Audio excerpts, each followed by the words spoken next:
The marble floor was cold against Madeline Cross's designer dress as she lay there, stunned, her $800 heels scattered across the restaurant like broken promises. Above her stood Ethan Brooks, the waiter she'd just kicked, the single father she'd humiliated, the nobody who'd just proven he was anything but. The room held its breath. Phones recorded everything, and in that electric silence, power shifted hands without a single punch thrown. But let me take you back to where this all began, because what happened next will blow your mind. Stick with me until the end, hit that like button, and drop a comment telling me what city you're watching from. I want to see how far this story travels. The brass doors of Lumiere swung open at exactly 5:47 p.m., and with them came the kind of cold that has nothing to do with temperature. Ethan Brooks felt it immediately, that shift in air pressure that happens when someone important enters a room and expects the world to rearrange itself accordingly. He was polishing water glasses behind the bar when she walked in, this woman whose presence demanded attention like a fire alarm. Madeline Cross. He didn't know her name yet, but he recognized the type. Tailored power suit that probably cost more than his car, heels that clicked against marble like a countdown, and that particular way of scanning a room as if taking inventory of everything she owned, which, in her mind, likely included the people. Ethan. Marco, the floor manager, appeared at his elbow, voice tight with the special kind of stress reserved for VIP service. Table 7, the Cross party. She's early, she's alone until her guests arrive, and she's... He paused, searching for diplomatic phrasing. Particular. Ethan nodded, setting down the glass with the careful precision that defined everything he did. Particular. That was restaurant code for difficult, demanding, or downright cruel, wrapped in the thin veneer of professionalism that kept servers employed and bills paid. I've got it, Ethan said quietly, already reaching for the leather-bound menu, already shifting into that mental space where nothing personal could touch him. It was a skill he'd perfected over 3 years of serving people who looked through him like he was made of glass. Table 7 sat in the center of the main dining room, the power position, visible from every angle, under the crystal chandelier that threw fractured light across white tablecloths like scattered diamonds. Madeline Cross had already seated herself, phone in one hand, the other drumming an impatient rhythm against the table edge. Ethan approached with the smooth, unhurried pace of someone who understood that in places like Lumiere, rushing suggested desperation, and desperation suggested weakness. Good evening, ma'am. Welcome to Lumiere. My name is Ethan, and I'll be taking care of you this evening. She didn't look up. Her fingers continued their dance across her phone screen, manicured nails clicking a sharp counterpoint to his greeting. 10 seconds passed. 15. The silence stretched into rudeness, intentional and pointed. Can I start you with something to drink while you wait for your party? Pellegrino, room temperature, lemon, not lime, and make sure the glass is actually clean this time. Her eyes flicked up for half a second, just long enough to assess and dismiss him in a single glance. Your staff has a habit of leaving lipstick marks. Of course, I'll bring that right away. As Ethan turned toward the bar, he caught his reflection in one of the restaurant's many mirrors. A tall, lean man in his early 30s, dark hair pulled back neatly, white shirt pressed within an inch of its life, expression carefully neutral. He looked exactly like what he was supposed to be. Invisible, efficient, interchangeable with any other server in any other high-end restaurant. No one looking at him would guess what he'd been before, what he'd trained for, what he'd walked away from when Lily was born and her mother died and the world suddenly became about something bigger than himself. No one looking at him would see the scars hidden under his sleeves or the discipline that kept his hands steady, even when his mind wandered to his daughter, currently at the neighbor's apartment doing homework, waiting for him to come home smelling like expensive food they'd never taste. Pellegrino, room temp, lemon, he told James, the bartender, who was already reaching for the green bottle. Cross? James asked, and when Ethan nodded, he grimaced. Heard about her. Investment banker. Made her fortune shorting companies into bankruptcy. Real sweetheart. They all are, Ethan said without inflection, taking the glass and checking it against the light for any imperfection that might trigger another complaint. Spotless. He added the lemon wedge and headed back. The restaurant was filling now, that 6 o'clock rush when reservations stacked like dominoes, and the kitchen began its nightly orchestration of controlled chaos. Ethan wove through the maze of tables with the spatial awareness that came from years of carrying hot plates through tight spaces, aware of every elbow, every pulled-out chair, every server moving in the opposite direction. He set the water down in front of Madeline Cross with quiet precision, the glass meeting the table without a sound. "Your Pellegrino, ma'am. Are you expecting your guests soon, or would you like to hear about our specials while you wait?" This time she did look up, and her eyes were the color of winter ice. Not the pretty kind that sparkles in sunlight, but the dangerous kind that hides how thin it is until you're already falling through. "What I would like," she said slowly, as if speaking to someone who might not understand English, "is for you to do your job without requiring constant instruction. I ordered water. You brought water. This doesn't necessitate conversation." Behind them, Ethan sensed rather than saw other diners glancing over, attracted by the sharp edge in her voice. This was how it started in places like this, a small moment of casual cruelty that could either dissipate or escalate depending on how the target responded. "Understood. I'll check back when your guests arrive." "You'll check back when I signal you," Madeline corrected. "I don't need a waiter hovering like a puppy hoping for scraps." Ethan nodded once, keeping his face still, and stepped back to his position near the bar where he could observe his tables without being intrusive. His jaw ached from clenching, a physical reminder to relax, to breathe, to remember this was temporary. 4 more hours. Then he could go home to Lily, help her with her math homework, read her a chapter of whatever book they were on, currently the Chronicles of Narnia, and pretend for a little while that they weren't one missed shift away from eviction. "You good?" Marco appeared again, this time with that particular concern that suggested he'd witnessed the interaction. "Fine." She's always like this. Last month she made Sarah cry. Before that she sent back 3 steaks claiming they weren't cooked right. Chefs swore they were perfect. "I can handle it," Ethan said, because what else was there to say? He couldn't afford to request a table transfer, couldn't afford to show weakness, couldn't afford anything except absolute professionalism until his shift ended and he could collapse in his car in the parking lot like he sometimes did, forehead against the steering wheel, counting down from 10 until the day released its grip on his chest. At 6:23, Madeline's guests arrived, 3 men in suits that probably cost more than Ethan's yearly salary, all wearing the same expression of practiced confidence that came from never having to question whether they belonged somewhere. Ethan watched them settle into their seats, watched the dynamic shift as Madeline transformed from ice queen into charming hostess, all smiles and laughter that never quite reached her eyes. He gave them 5 minutes to get comfortable before approaching. "Good evening, gentlemen. Can I start you with some drinks?" The ordering process was smooth enough. 2 scotches, a martini, another Pellegrino for Madeline. But as Ethan turned to leave, her voice cut through the air like a blade. "Wait." He turned back. "Yes, ma'am?" "Your name tag is crooked." Ethan glanced down. The small brass tag that read Ethan sat perfectly straight on his shirt pocket. "I apologize. I'll adjust it." "See that you do. Presentation matters in an establishment like this." She smiled at her guests, a look that said, "Can you believe the help these days?" You'd think basic grooming would be standard. One of the men, late 50s, silver hair, uncomfortable eyes, cleared his throat. "Madeline, I'm sure your server is perfectly capable of maintaining professional standards," she said smoothly, cutting him off. "Aren't you, Ethan?" There it was.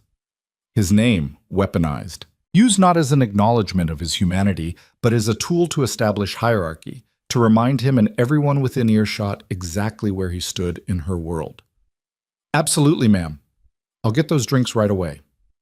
In the brief walk back to the bar, Ethan performed the mental exercise his therapist had taught him, back when he could afford therapy. Identify the feeling, acknowledge it, let it pass. Anger, humiliation, frustration, each one noted and released like catching and freeing butterflies. By the time he reached James, his expression was calm again, even if his heart rate wasn't. 2 Macallan 18s, 1 Hendrix Martini, extra dry, and another Pellegrino, he recited.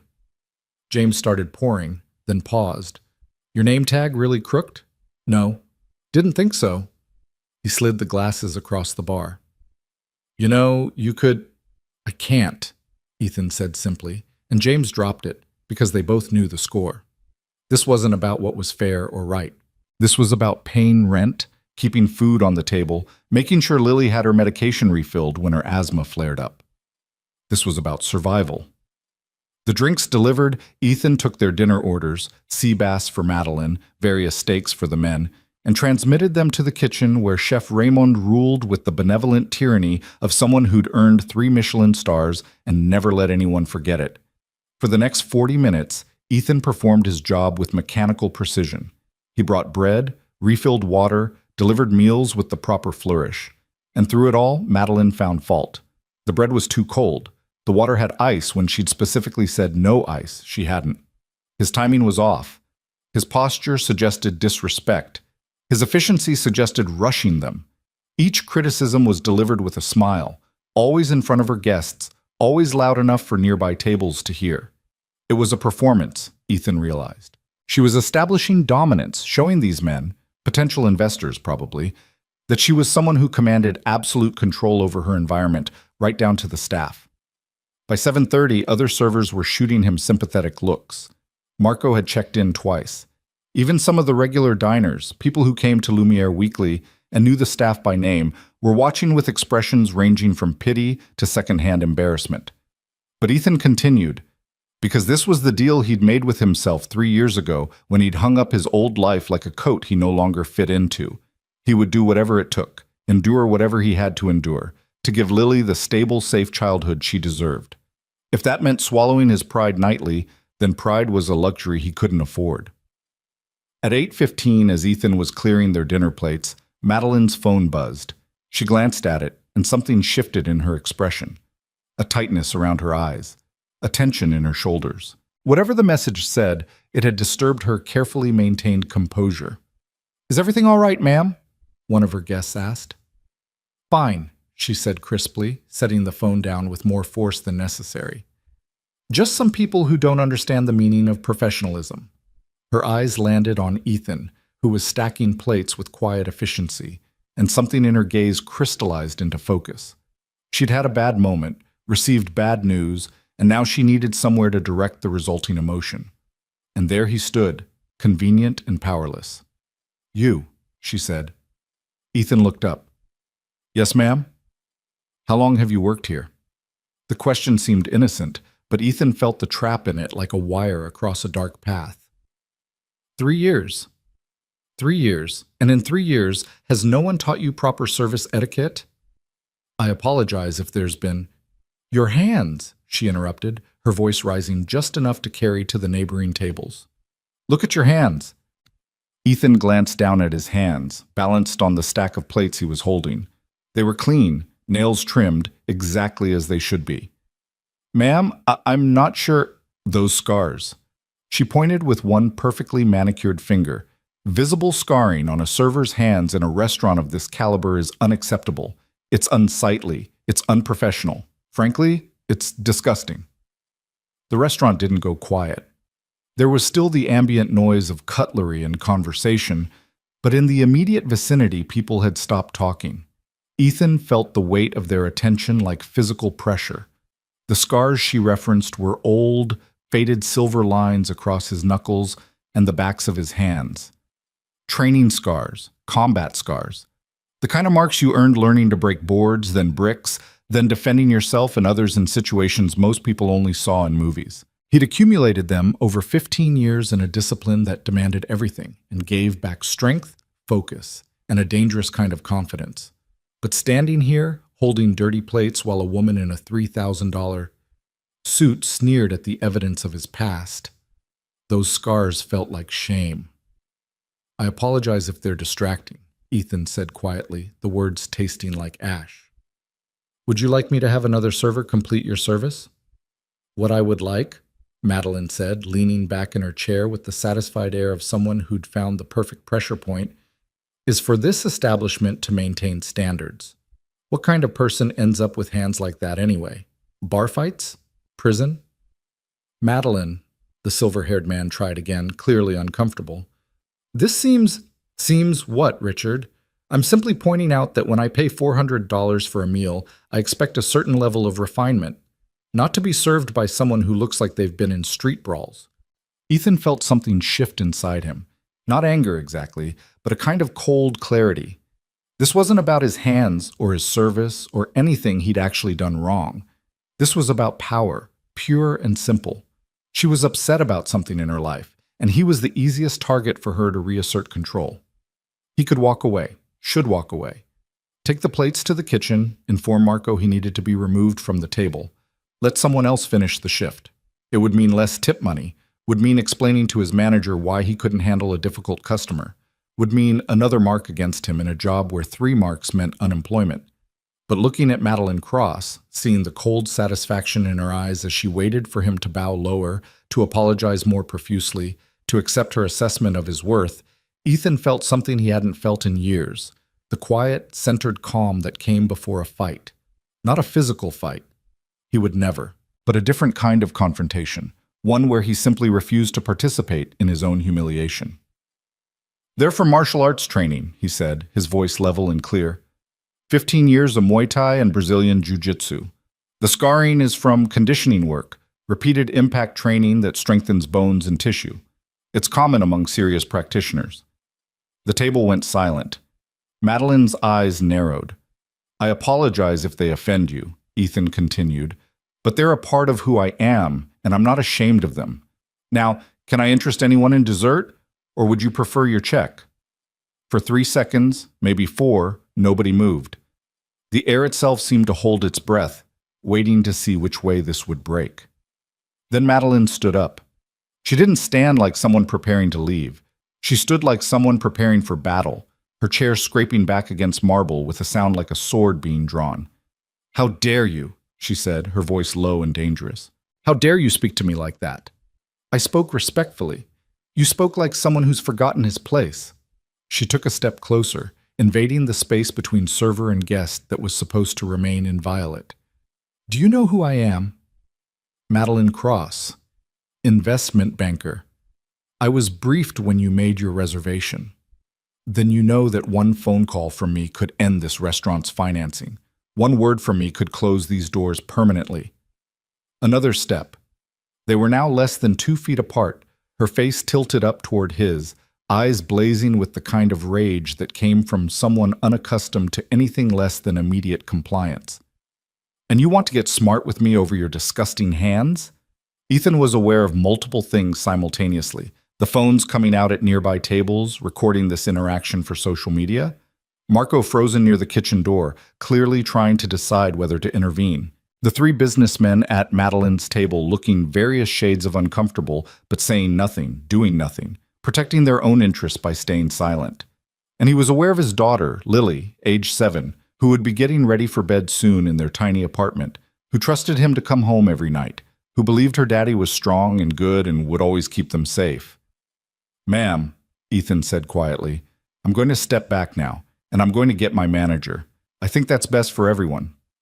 "What's best," Madeline hissed, "is for you to get on your knees and apologize, right here, right now, in front of everyone. Maybe then I'll consider not having you fired and blacklisted from every decent restaurant in this city." The room had gone quiet now, really quiet, conversation dying out in concentric circles, as more people became aware of the confrontation unfolding in the center of the dining room. Ethan looked at this woman, this person who'd probably never struggled for anything in her life, who'd never had to choose between paying for medicine or electricity, who'd never held a sick child and felt the terror of not knowing if you could afford the doctor, and he felt something close to pity. "No," he said simply. Madeline blinked, as if the word didn't compute. "What did you just say?" "I said no. I'm not getting on my knees. I'm not apologizing for explaining my scars when you demanded an explanation. And I'm not going to pretend that your behavior tonight has been anything other than deliberately cruel." He spoke calmly, without heat, just stating facts. "I'm sorry you're having a bad day. I'm sorry something in your life has made you feel like you need to tear someone else down to feel powerful, but I'm done participating in it." He turned toward the kitchen, toward Marco, toward safety and professional distance. He never saw her hand coming. The slap caught him across the left cheek, hard enough that his head snapped to the side, hard enough that his vision sparked white at the edges. The sound of it, sharp, meaty, unmistakable, echoed through the silent restaurant like a gunshot. Ethan froze. Every instinct, every trained response, every muscle memory from 15 years of fighting screamed at him to react, to move, to defend himself. His body knew what to do. His hands knew how to check a strike, how to control an opponent, how to end a threat in under 3 seconds. But his mind knew something his body didn't. That fighting back, even in self-defense, would be the end of everything. A server striking a wealthy guest? It didn't matter who'd started it. It didn't matter what the phones were recording. In the courtroom of public opinion, in the actual courtroom that would follow, he would lose. He would lose his job, lose his ability to work in this industry, lose custody of Lily when the lawyers started arguing about his violent response and dangerous past. So Ethan stood absolutely still, plates still balanced in his hands, cheek burning, and did nothing. Madeline seemed to realize what she'd done. Not the wrongness of it, but the exposure of it. Her eyes darted to the phones, to the witnesses, to her business associates who were now staring at her with expressions of shock and disgust. She started, voice shrill. He was threatening me. You all saw... We saw you slap a waiter who was trying to leave, Richard said quietly, already standing, already reaching for his coat. I'm done here, Madeline. We're all done here. The other men rose with him, none of them meeting her eyes, already distancing themselves from the scene, from her, from the liability she'd just become. Richard, wait. But they were leaving, weaving through tables toward the exit, and Madeline was left standing alone in the center of the restaurant, exposed under the chandelier's unforgiving light, with a waiter she'd just assaulted still standing there, still calm, still holding plates. Marco finally unfroze, rushing over with his phone already to his ear, probably calling the owner. Other staff members were converging, creating a buffer. And Madeline, realizing she'd lost her audience, her power, her control, did what cornered predators often do. She attacked again. It wasn't calculated this time. It was pure rage, pure humiliation turned outward. She lunged at Ethan with hands extended like claws, aiming for his face, his eyes, anything she could damage. And this time, instinct won. Ethan moved, not to strike, not to hurt, but to protect himself with the ingrained efficiency of someone who'd spent thousands of hours training for exactly this kind of situation. He shifted his weight, pivoted, let her momentum carry her past him while he simply wasn't there anymore. The plates he'd been holding crashed to the floor, a sound like breaking glass and splintering ceramic that somehow seemed quieter than it should have been against the backdrop of gasps and shocked exclamations. Madeline stumbled, off balance, reaching for purchase and finding nothing but air. Her expensive heels, beautiful but impractical, caught on the marble floor, betrayed her, sent her sprawling forward with a cry that was equal parts rage and surprise. She hit the ground hard, designer dress splayed around her, phone skittering across the floor, one shoe coming off entirely. And Ethan stood above her, hands empty now, breathing steady, having not struck a single blow. The silence that followed was absolute. Madeline pushed herself up on her elbows, hair disheveled, makeup smudged, looking for the first time that evening like something other than perfectly composed. Her eyes found Ethan's, and in them he saw something she probably hadn't felt in years. Genuine fear. Because she'd just attacked someone, and that someone had moved like water, like smoke, like someone who understood violence at a level she couldn't comprehend, and he'd chosen not to hurt her. That choice, somehow, was more terrifying than if he'd fought back. Security, Marco was saying into his phone. Yes, immediately, we have a situation. People were standing now, some recording, some just watching, some moving toward the exit because they'd paid for dinner and entertainment, but not this kind of scene. The kitchen door swung open and Chef Raymond appeared, took in the situation with one sweeping glance and nodded at Ethan, a gesture that somehow conveyed understanding, support, and sympathy all at once. Ethan looked down at Madeline Cross, this woman who'd set out to destroy his evening, his pride, possibly his entire livelihood, and felt nothing but exhaustion. I need to clock out, he said to Marco, his voice carrying in the silence. Is that all right? Marco nodded, still on the phone. Take tomorrow off too, paid. We'll handle this. Ethan untied his apron with steady hands, folded it once, twice, set it on the nearest empty table with the kind of care he'd given everything that evening. Then he walked toward the employee exit, his footsteps echoing against marble, aware of every eye on him, but looking at none of them. Behind him, he heard Madeline starting to speak, her voice rising. "He attacked me! You all saw! He's some kind of—" But he was already pushing through the door, already in the back corridor where the beautiful veneer of Lumiere gave way to concrete and fluorescent lights, already shedding the mask of the quiet waiter and feeling, for the first time in hours, like himself.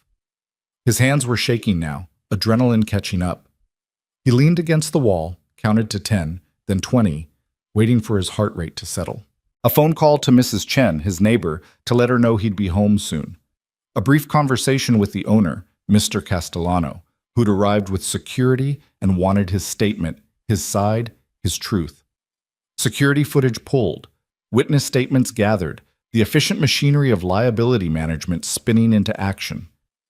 Through it all, Ethan remained calm, remained factual, remained professional. Yes, she'd slapped him. No, he hadn't struck back. Yes, she'd attacked again. No, he'd only evaded. Yes, he had martial arts training. No, he'd never used it aggressively. 2 hours later, long after Madeline Cross had been escorted from the building still threatening lawsuits and ruin, Ethan finally walked to his car. A 15-year-old Honda with a cracked windshield and 190,000 miles on the odometer.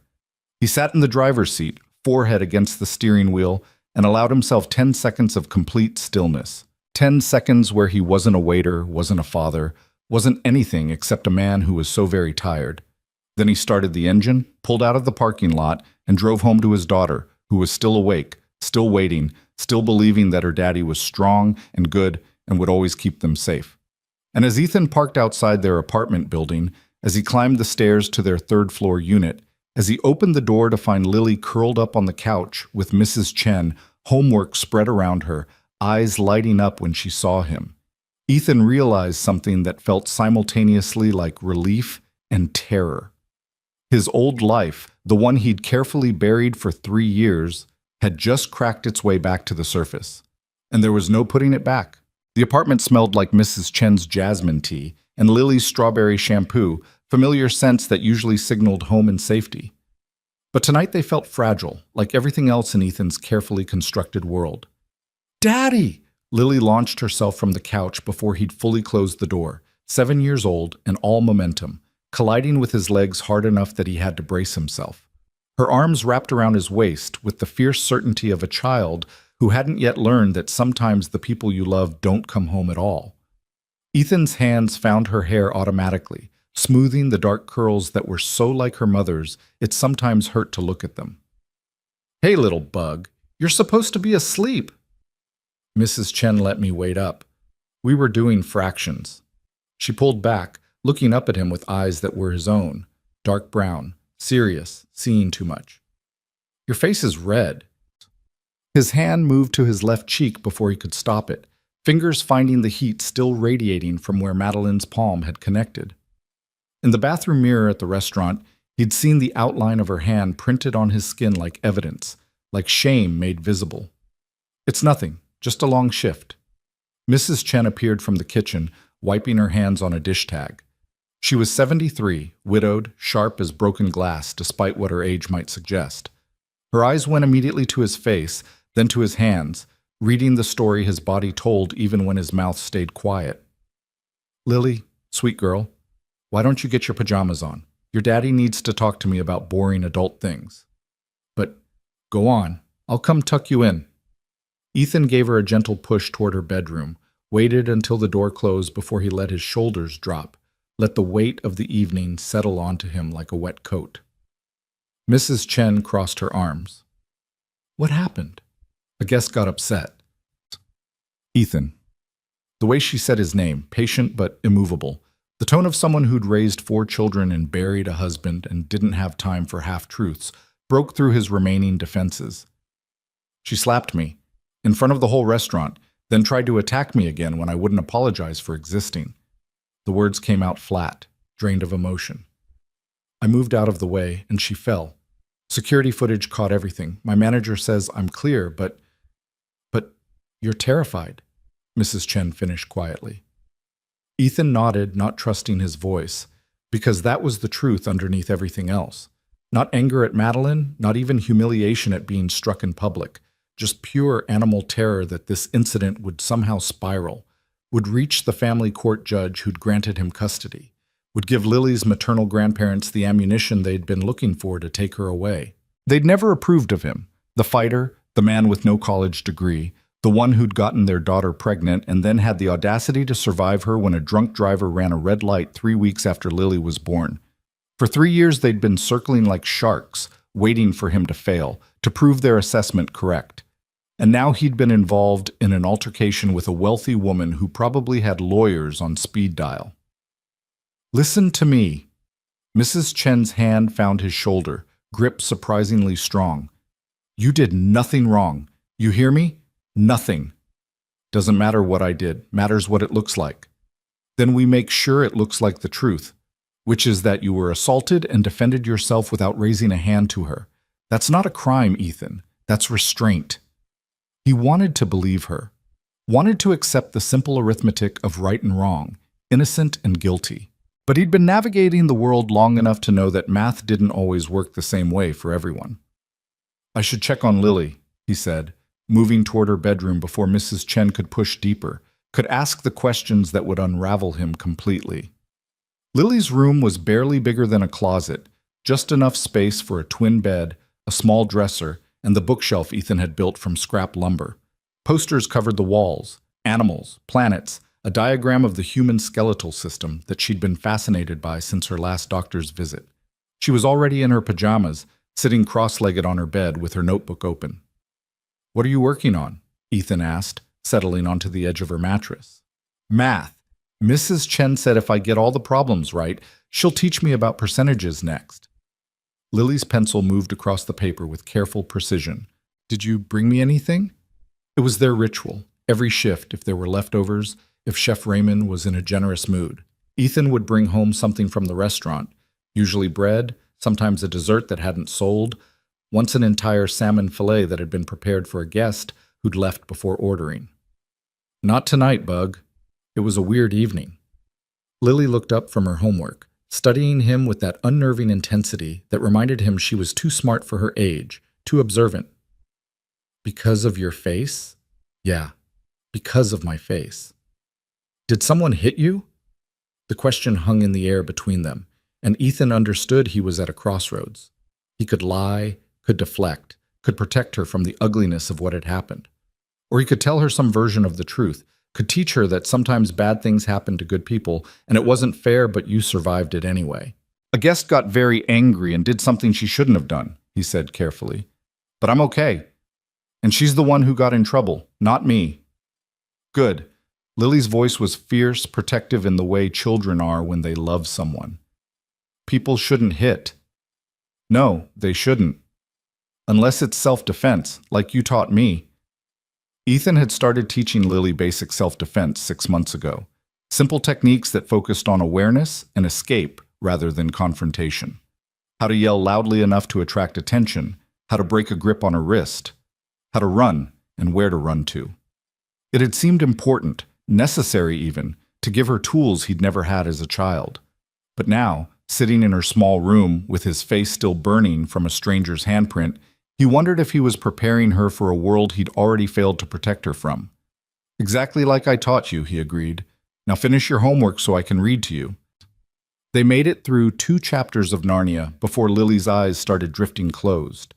Ethan tucked the blanket around her shoulders, kissed her forehead, and stayed there for a long moment just watching her breathe. This, he thought, this was what mattered. Not Madeline Cross, not the restaurant, not his wounded pride. Just this small person who trusted him completely. Mrs. Chen was waiting in the living room when he emerged, 2 cups of tea already poured on the coffee table. "Sit," she ordered, and Ethan sat too tired to argue. "There's something else you're not telling me," she said after a moment. Ethan wrapped his hands around the teacup, letting the heat ground him. "The woman, Madeline Cross, she's connected, rich, powerful, the kind of person who could make my life very difficult if she wanted to." "So you think she'll retaliate?" I think people like her don't accept losing. And tonight, in front of all those witnesses, all those cameras, she lost. Badly. He took a sip of tea, barely tasting it. My manager says I'm protected, says the security footage is clear, says the restaurant will stand behind me. But managers say a lot of things until it becomes inconvenient. Mrs. Chen was quiet for a moment, her teacup held between both palms. You know what I think? I think you've been waiting for the other shoe to drop for 3 years. Ever since Claire died, and you became everything to that little girl. You've been so afraid of failing her that you've forgotten how to believe you might succeed. The observation landed with uncomfortable accuracy. Ethan wanted to deny it, wanted to argue, but Mrs. Chen had earned honesty through countless evenings of watching Lily, of accepting payment in whatever form he could manage, of never once making him feel small for needing help. I'm tired, he said instead, which was its own kind of truth. I'm tired of fighting for scraps, tired of swallowing disrespect, tired of being invisible except when someone needs a target. Tonight I stopped being invisible and I'm terrified of what that costs. Maybe, Mrs. Chen said gently, invisibility was costing you more than you realized.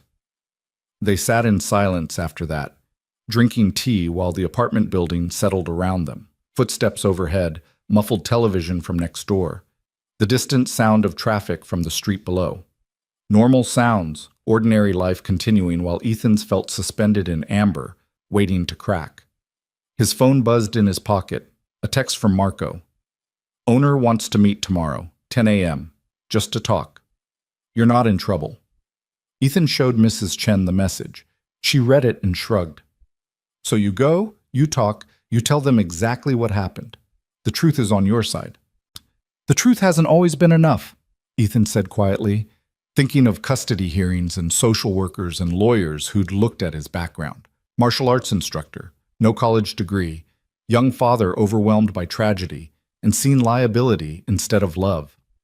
But Mrs. Chen was already standing, gathering her purse, preparing to return to her own apartment down the hall.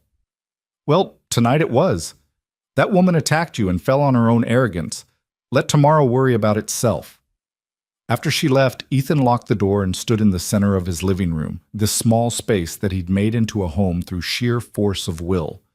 Secondhand furniture, walls painted a cheerful yellow that was supposed to make the space feel bigger, Lily's artwork held to the refrigerator with alphabet magnets. It wasn't much, but it was theirs. He pulled out his phone, against his better judgment, and searched for Madeline Cross.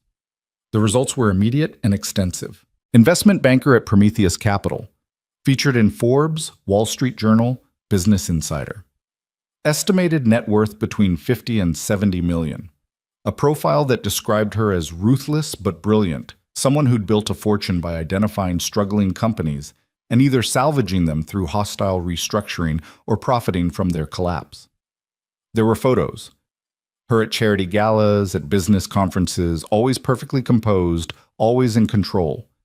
In none of them did she look like a woman who'd end up sprawled on a restaurant floor, defeated by her own rage and a waiter's simple sidestep. Ethan clicked on the news section, wondering if the incident had already leaked to the press. Nothing yet, but it was only a matter of hours. Someone in that restaurant had recorded video, and videos had a way of finding their way online, especially when they showed powerful people being humbled. He thought about calling his old instructor, Master Kim, who taught him everything he knew about Muay Thai, and about discipline, and about how violence should always be the last option, never the first. But it was past midnight, and what would he even say? That he'd finally used his training in the real world, and it had felt both easier and harder than he'd expected? Instead, Ethan checked the locks again, looked in on Lily one more time, still sleeping, one arm flung over her head in complete trust that the world would be the same when she woke, and made his way to his own room. Sleep didn't come.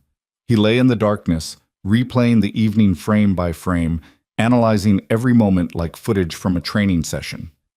He should have walked away sooner, should have insisted on a table transfer the moment Madeline started her critiques. Should have. But he also knew that walking away only worked when the other person let you go.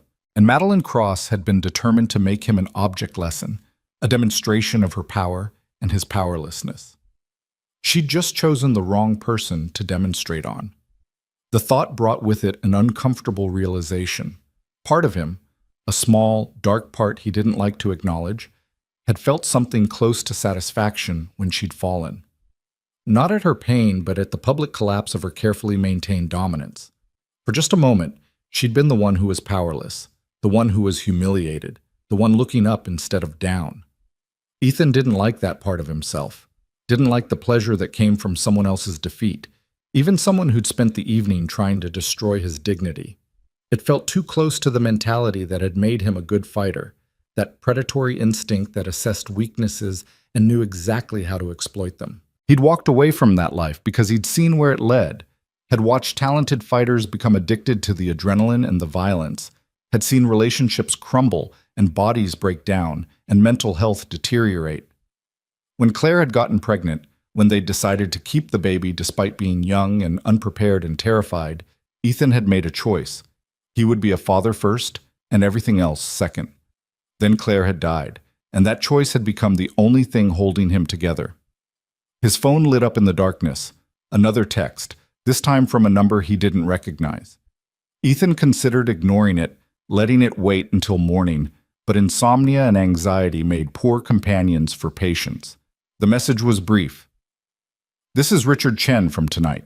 I wanted you to know that I've spoken with my colleagues and will be providing witness statements supporting your account of events. What Madeline did was inexcusable. I apologize for not intervening sooner. Ethan stared at the text, reading it 3 times to make sure he understood correctly. Richard Chen, the silver-haired businessman who'd tried twice to stop Madeline's escalation, who'd walked out with his colleagues when she'd slapped Ethan. He was offering support, taking a stand against someone who probably had significant power in their shared industry. Thank you, Ethan typed back. That means more than you know. The response came quickly.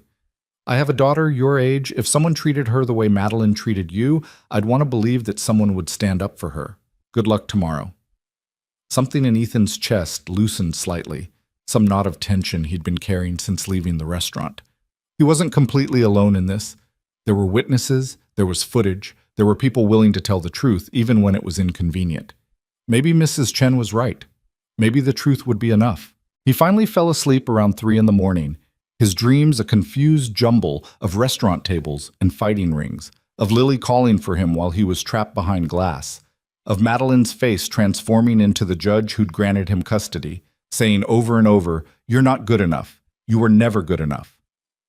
The alarm went off at 7, brutally early after so little sleep, but Lily had school and routines mattered.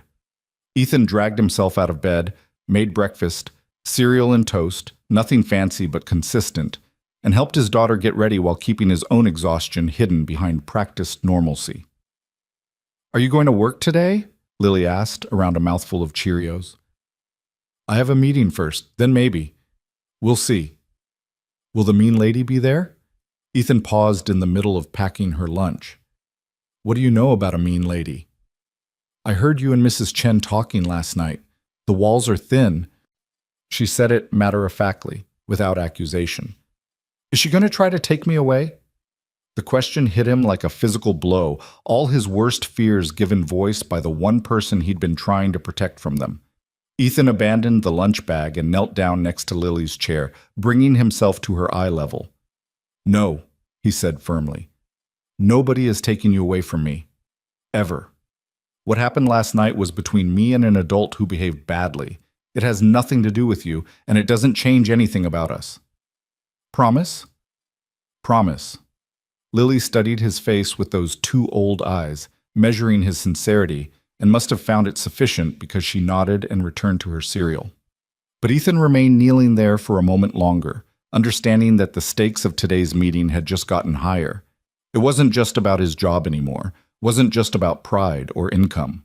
It was about proving to his daughter that promises meant something, that the world was safe, that her father was strong enough to protect them both. Even when he wasn't sure he believed it himself. The walk to school was quiet, Lily's hand small and trusting in his, her backpack bouncing against her shoulders with each step. Other parents nodded to him in passing, some with familiar faces from years of school drop-offs, none of them aware that his entire life might be about to implode. Have a good day, Bug, Ethan said at the school entrance, crouching down for a hug. You too, Daddy. Don't let the mean lady win. He watched her disappear through the doors, bright purple backpack visible until the crowd of children swallowed her, and felt the weight of her faith in him settle like armor. Whatever happened next, he would handle it. He had to. The meeting at Lumiere was scheduled for 10, which gave Ethan 2 hours to prepare. He went home, showered properly for the first time since yesterday, put on his one good suit, bought secondhand but clean and pressed, and tried to remember the last time he'd had to present himself as something other than a waiter or a father. The face looking back from the bathroom mirror was familiar but somehow stranger than usual. The bruise from Madeline's slap had deepened overnight, a clear handprint visible across his left cheek despite his attempt to cover it with the concealer he'd bought when Lily had asked why he always looked tired. His eyes were shadowed, older than 32 had any right to be. But underneath the exhaustion and the anxiety, there was something else, a kind of steel he'd thought he'd left behind in the fighting ring. The part of him that knew how to take a hit and stay standing, that understood pain was temporary but quitting was permanent. He'd need that part of himself today. The drive to Lumiere felt surreal in daylight, the building less imposing without its evening lighting and wealthy clientele. Ethan parked in the employee lot, noticed Marco's car already there, along with several others he didn't recognize, and felt his pulse quicken. Marco met him at the employee entrance, looking exhausted. "How are you holding up?" "I've been better." "What's the situation?" "Owner is inside with the restaurant's lawyer and head of HR. They want your statement, want to make sure we're all on the same page about what happened." Marco's expression was sympathetic but cautious. "Madeline's attorney called this morning. They're threatening to sue for assault." Of course they were. Ethan had expected nothing less, but hearing it confirmed still felt like a punch to the gut. "I never touched her." "We know. The footage proves it. But her lawyer is claiming you used advanced combat techniques to cause her fall, that you deliberately put her in danger by not catching her or something." Marco shook his head. "It's garbage, but it's expensive garbage that could drag on for months." They walked through the quiet restaurant, chairs still on tables from the night crew's closing routine, morning light streaming through windows that overlooked the city. In the evening, this place sparkled with wealth and possibility. In the harsh light of morning, it just looked like what it was. A business, calculating costs and liability, measuring loyalty against legal exposure. The owner's office was in the back, past the kitchen where prep cooks were already working, past the storage rooms and employee lockers. Mr. Castellano was behind his desk, flanked by a woman in a sharp blazer who introduced herself as Patricia Monroe, attorney, and a younger man who was apparently Gerald from HR. "Ethan, please sit." Mr. Castellano gestured to the chair across from him. He was in his 60s, second-generation restaurateur, someone who'd built Lumiere's reputation on excellence and discretion. "How are you feeling?" "Honestly, anxious." "Understandable. You had a traumatic experience last night." Patricia leaned forward, legal pad open in front of her. "I've reviewed the security footage and taken statements from staff and guests. What I need now is your account, in your own words, of everything that happened from the moment Ms. Cross entered the restaurant until you left the building." So Ethan told the story again, carefully, chronologically, trying to include every detail no matter how small. The initial complaints, the escalating criticism, the comments about his hands, the slap, his attempt to walk away, her second attack, his evasion, her fall. Patricia took notes without interrupting, her expression neutral. When he finished, she reviewed her pages for a long moment before looking up. "Your story is consistent with every other account we've received and with the video evidence. You are not in any legal jeopardy regarding the incident itself." She paused. "However, Ms. Cross's attorney is pursuing a different angle. They're arguing that your martial arts background represents a dangerous element that the restaurant should have disclosed to guests, and that your presence on the floor created an implicit threat." "That's insane," Marco said from where he stood near the door. "Ethan has worked here for 3 years without a single incident." "I agree it's a weak argument," Patricia said, "but it's the argument they're making, and given Ms. Cross's resources and profile, they can afford to make noise about it even if they eventually lose." Mr. Castellano cleared his throat. "Which brings us to the difficult part of this conversation. Ethan, you're a good employee, one of our best, but we're a small operation, and a prolonged legal battle could damage our reputation and our financing. Ethan felt the conversation's direction like a cold wind. You're letting me go. We're offering you a severance package, Gerald from HR interjected quickly. 3 months' salary, continuation of health benefits for 6 months, and a positive reference. In exchange, you'd sign an agreement not to speak publicly about the incident or pursue any legal action against the restaurant. The words felt distant, echoing like they were reaching Ethan through water. They were paying him to disappear, to make this problem go away quietly, to absolve them of any responsibility for what had happened to him in their dining room while he was doing his job. And if I don't sign? Patricia's expression softened slightly. Then you remain employed, but we can't guarantee your hours won't be reduced as we evaluate our staffing needs. And without a settlement agreement, if Ms. Cross's lawsuit proceeds and you're named as a co-defendant along with the restaurant, we wouldn't be able to provide legal representation for you specifically. There it was, laid out with brutal clarity. Take the money and go, or stay, and fight alone against an opponent with unlimited resources. Ethan looked at Mr. Castellano, this man he'd worked for loyally, who'd complimented his professionalism countless times, who'd trusted him with VIP guests. What would you do? If you were me? The owner had the grace to look uncomfortable. I'd take the severance. 3 months gives you time to find something else, and the reference will help. Fighting this, even if you win eventually, will cost you more than you gain. So she wins, Ethan said quietly. She assaults me, tries to ruin me, and she wins because she can afford better lawyers. She doesn't win, Patricia said. She's lost her business relationships. Richard Chen and his colleagues have already pulled their investment. She's got video of her attacking a service worker all over social media as of this morning. Her reputation is taking a massive hit. But that doesn't change your reality, which is that prolonged litigation would be devastating for you financially and personally. Ethan closed his eyes, thinking of Lily, of the promise he'd made that morning, of 3 years of careful stability about to crumble. The severance would cover their rent, would give him breathing room to find another job, would let him avoid a court battle that could be used against him in custody disputes. It was the smart choice, the practical choice. It was also surrender. Can I have 24 hours to think about it? Mr. Castellano nodded. Of course, but Ethan, understand that either way you're not scheduled to work until this is resolved. We're calling it administrative leave, paid for now, but that's the situation. The meeting ended shortly after, with assurances and handshakes that felt hollow. Marco walked Ethan back to his car, neither of them speaking until they were outside, away from the building's careful professionalism. This is wrong, Marco finally said. Yeah, it is.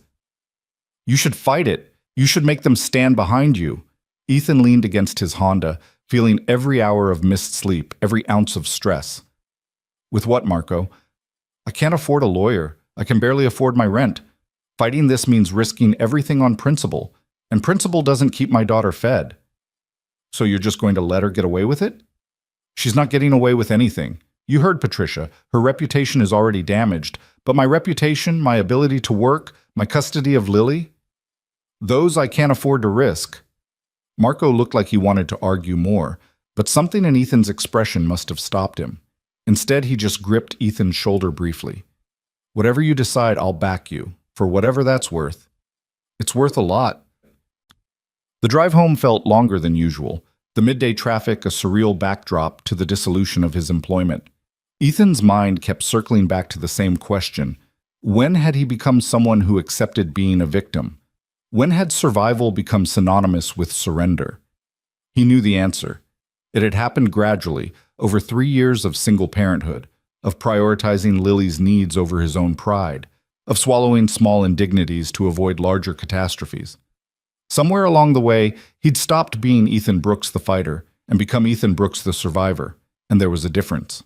Survivors endured. Fighters pushed back. His phone rang as he pulled into his apartment parking lot, an unknown number, which he almost didn't answer. But unemployment made him cautious about missing calls, so he picked up. Is this Ethan Brooks? The voice was female, professional, unfamiliar. Yes. Who's calling? My name is Jennifer Walsh. I'm a reporter with the Metro Daily. I'm calling about an incident last night at Lumiere restaurant involving you and investor Madeline Cross. Do you have a few minutes to talk?" And there it was, the story leaking out, becoming public property, about to be filtered through whatever narrative sold the most papers or generated the most clicks. "I'm not interested in making a statement," Ethan said carefully. "I understand, but Mr. Brooks, the video from last night is already online and going viral. Ms. Cross's representatives are putting out their version of events. I think you deserve the opportunity to tell your side." Ethan closed his eyes, gripping the steering wheel. "What video?" Several guests recorded the altercation. The most widely shared version shows Ms. Cross slapping you attempting to leave, and her subsequent attack and fall. It's been viewed over 2 million times since midnight. 2 million. The number felt incomprehensible, meaningless. 2 million strangers watching the worst moment of his life, forming opinions, choosing sides, none of them knowing or caring about the real consequences playing out in his actual existence. "I still don't have a statement," Ethan said. "Fair enough. But if you change your mind, or if you find yourself being misrepresented in the media, please call me." She gave him her number, which he didn't write down, and the call ended. Ethan sat in his car for a long time after that, watching people come and go from his building, normal people with normal problems, their lives not exploding across social media, their jobs not hanging by threads. Eventually, he went inside, where Mrs. Chen was waiting in the hallway as if she'd sensed he'd need her. "How'd it go?" she asked. "They're offering me severance to walk away quietly." And I don't know what to do." Mrs. Chen unlocked her door and gestured him inside. Her apartment was the mirror image of his, but felt entirely different. Furniture that matched, photos of family covering every surface, the accumulated warmth of a life fully lived. "Sit," she ordered, already putting a kettle on. "Tell me everything." So he did. The whole sorry tale of legal threats and viral videos and impossible choices. Mrs. Chen listened without interrupting, her face growing increasingly stern. When he finished, she was quiet for a long moment, pouring tea with movements that suggested she was organizing her thoughts. "Here's what I know," she finally said. "You're a good father, you're a hard worker, and you've spent 3 years making yourself smaller to avoid conflict. Maybe it's time to stop." "Stop and what? Fight a millionaire in court while I'm unemployed? Risk losing custody when her lawyers start painting me as violent?" "Risk standing up for yourself," Mrs. Chen corrected. "Risk showing your daughter that sometimes the right thing is also the hard thing. Risk believing that you deserve better than this." The words hit harder than Ethan expected, finding all the soft places he'd been protecting. "What if I lose? What if you win?" She set her teacup down with a sharp click. "And I don't mean win in court. I mean win the part of yourself back that you've been sacrificing for safety. Your daughter needs food and shelter, yes, but she also needs a father who knows his own worth." Ethan wanted to argue, wanted to explain all the practical realities that made her advice impossible, but sitting in Mrs. Chen's warm apartment, drinking tea that tasted like care and challenge, he felt something shifting inside him, some tectonic plate of identity that had been stable for 3 years suddenly showing cracks. Maybe she was right. Maybe he'd been so focused on surviving that he'd forgotten how to live. His phone buzzed, a text from an unknown number. Against his better judgment, he opened it. The message was simple. "You made me look weak. You'll regret that." No signature, but Ethan didn't need one. He knew exactly who it was from and what it meant. Madeline Cross wasn't done with him yet. The text message sat on Ethan's phone screen like a coiled snake, venomous even in its simplicity. Mrs. Chen leaned over to read it, her expression darkening. "That's a threat," she said flatly. "You need to show this to the police." "And say what? A wealthy woman sent me an anonymous text after I embarrassed her in public? They'll file a report and nothing will happen." Ethan set his phone face down on the table, as if that could make the message disappear. Besides, going to the police means creating more documentation, more paper trail that could be twisted into me being the aggressor. Or it means establishing a pattern of harassment. Mrs. Chen's voice had taken on the steel quality that suggested she was done with patience. "Ethan, this woman attacked you once already. What makes you think she'll stop?" The question hung in the air between them, unanswerable because they both knew the truth. People like Madeline Cross didn't stop. They escalated. They had the resources and the vindictiveness to turn revenge into a hobby, and they rarely faced consequences for it. "I need to pick up Lily in an hour," Ethan said, standing abruptly. The conversation was spiraling into territory he wasn't ready to navigate, choices he wasn't prepared to make. "Thank you for the tea. For listening." Mrs. Chen walked him to the door but caught his arm before he could leave. "Whatever you decide about the severance, about fighting back or walking away, just promise me one thing. Promise you won't let fear make the decision for you." Ethan nodded, not trusting his voice, and escaped to his own apartment where the walls felt too close and the silence too loud. He pulled out his laptop, opened it to check his bank account balance, then closed it again without looking. Some numbers were better left unknown when you were trying to maintain hope. Instead, he navigated to a news website, searching for his own name with the kind of morbid curiosity that he knew was unhealthy but couldn't resist. The results came back immediately, a cascade of headlines that made his stomach turn. Video: Waiter uses martial arts training against restaurant guest. Investment banker Madeline Cross involved in altercation at luxury restaurant. Viral moment: when the quiet ones fight back. Ethan clicked on the first video link, watching footage taken from someone's phone at a nearby table. The quality was grainy but clear enough. There was Madeline standing too close, her voice rising. There was Ethan, plates in hand, trying to step back. The slap happened off screen, but the sound of it carried, sharp and unmistakable. Then came the moment he'd been dreading to see from an outside perspective. Madeline lunging at him, hands extended like claws. His body moving almost before his brain registered the threat, pivoting with the fluid economy of someone who'd trained the response into muscle memory. The plates falling, shattering across marble. Madeline's momentum carrying her forward into empty space where Ethan had been a split second before. Her fall seemed to happen in slow motion in the video, her expression shifting from rage to surprise to fear in the space of a heartbeat.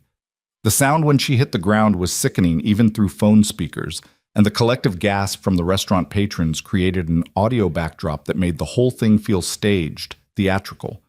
But it wasn't staged. It was real and permanent, and now immortalized in high definition for the world to judge. The comments section below the video was a battlefield. Half the commenters praised Ethan for his restraint, calling him a hero for not fighting back.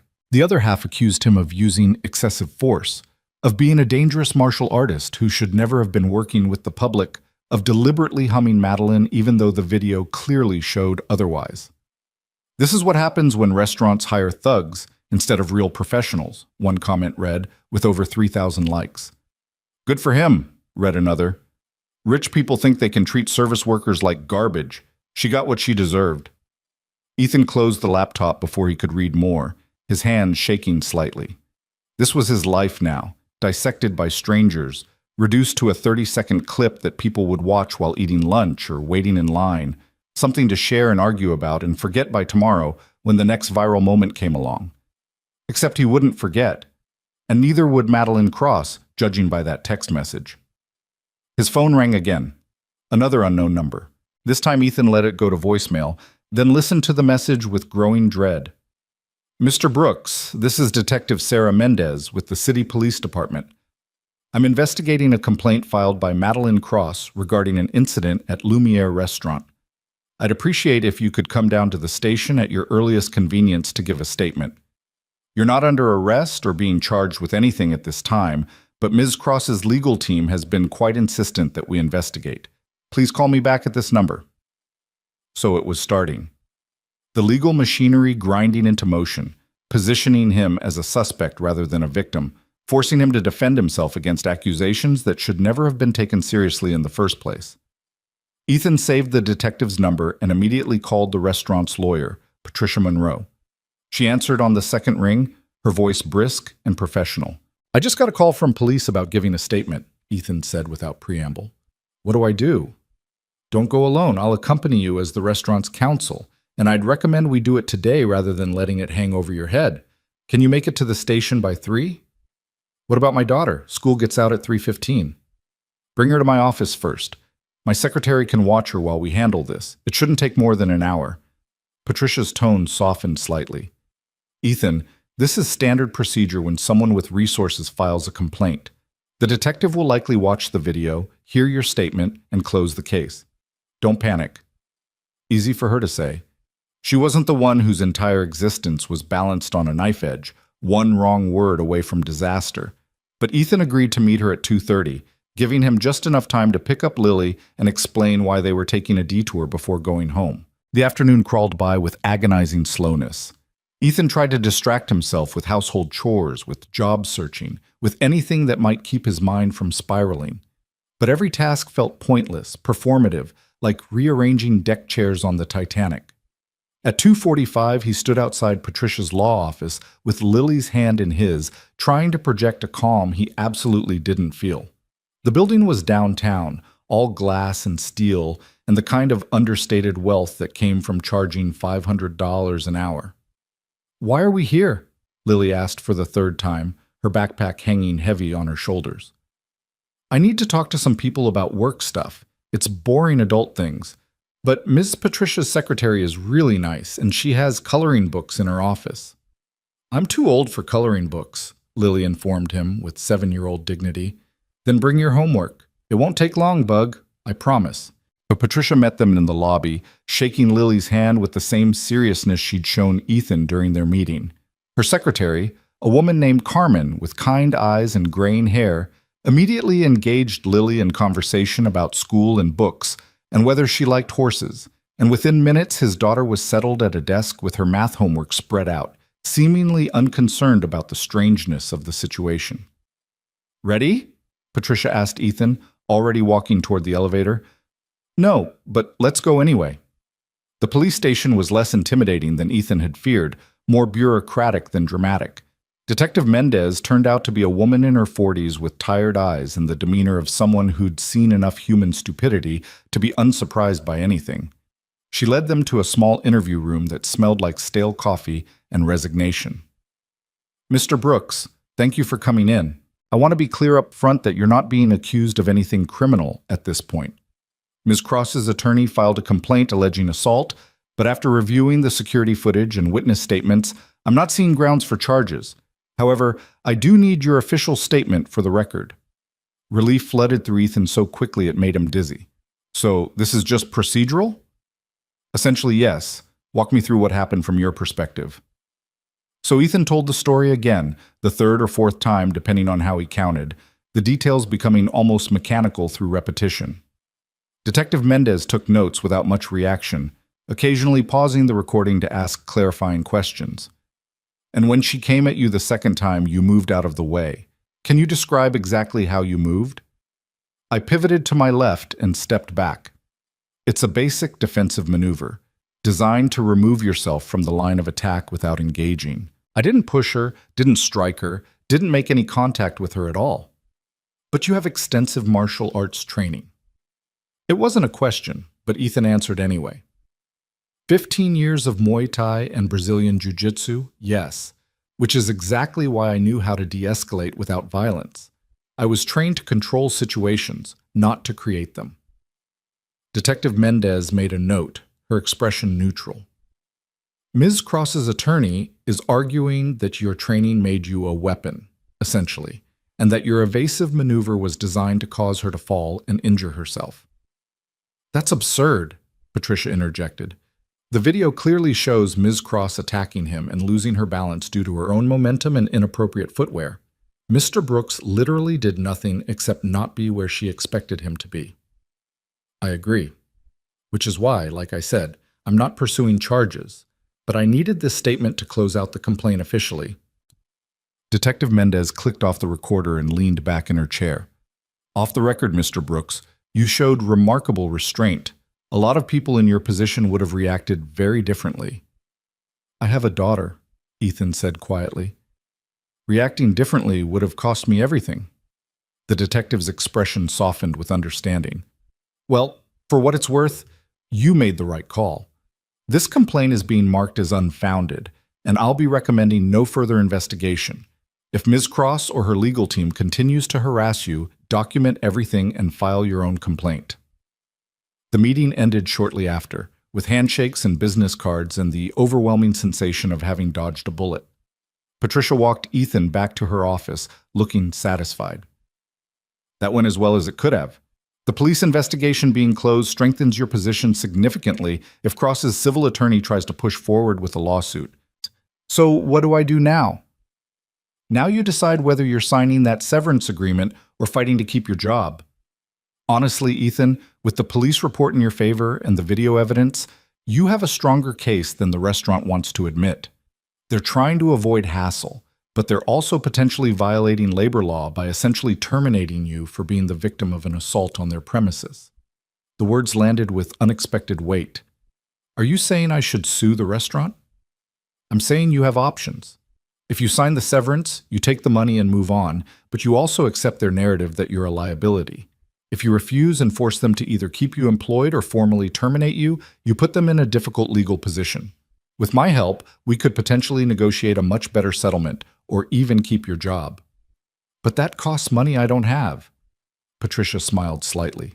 I'm already being paid by the restaurant to handle this matter. If you decide to fight, I could potentially argue that my fees should continue to be covered since they're the ones creating the legal exposure. It's unorthodox, but not impossible. Ethan looked at this woman who was offering him something he'd almost forgotten existed: advocacy. Someone willing to fight on his behalf, not out of charity, but because the law actually supported him. It felt surreal after years of swallowing injustice because fighting back seemed impossible. Can I think about it? Of course, but the severance offer expires in 23 hours. After that, the restaurant will likely take a harder stance. Patricia walked him to the reception area where Lily was showing Carmen her completed math homework. Whatever you decide, document everything. Save that threatening text. Record any communications. Protect yourself. The drive home should have felt triumphant.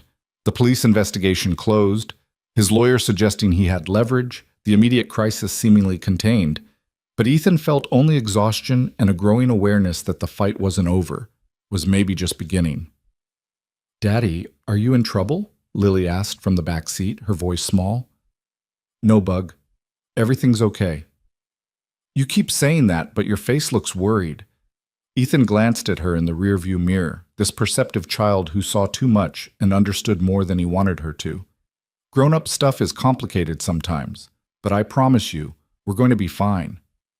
"Because you're strong?" "Because we're strong. You and me together." That seemed to satisfy her, and she returned to looking out the window at the city passing by, this place that held both their home and their uncertainties, their safety and their threats. When they got back to the apartment, Mrs. Chen was waiting in the hallway again, her presence both comforting and slightly overwhelming. She took one look at Ethan's face and nodded toward her door. "Lily, come help me make dumplings.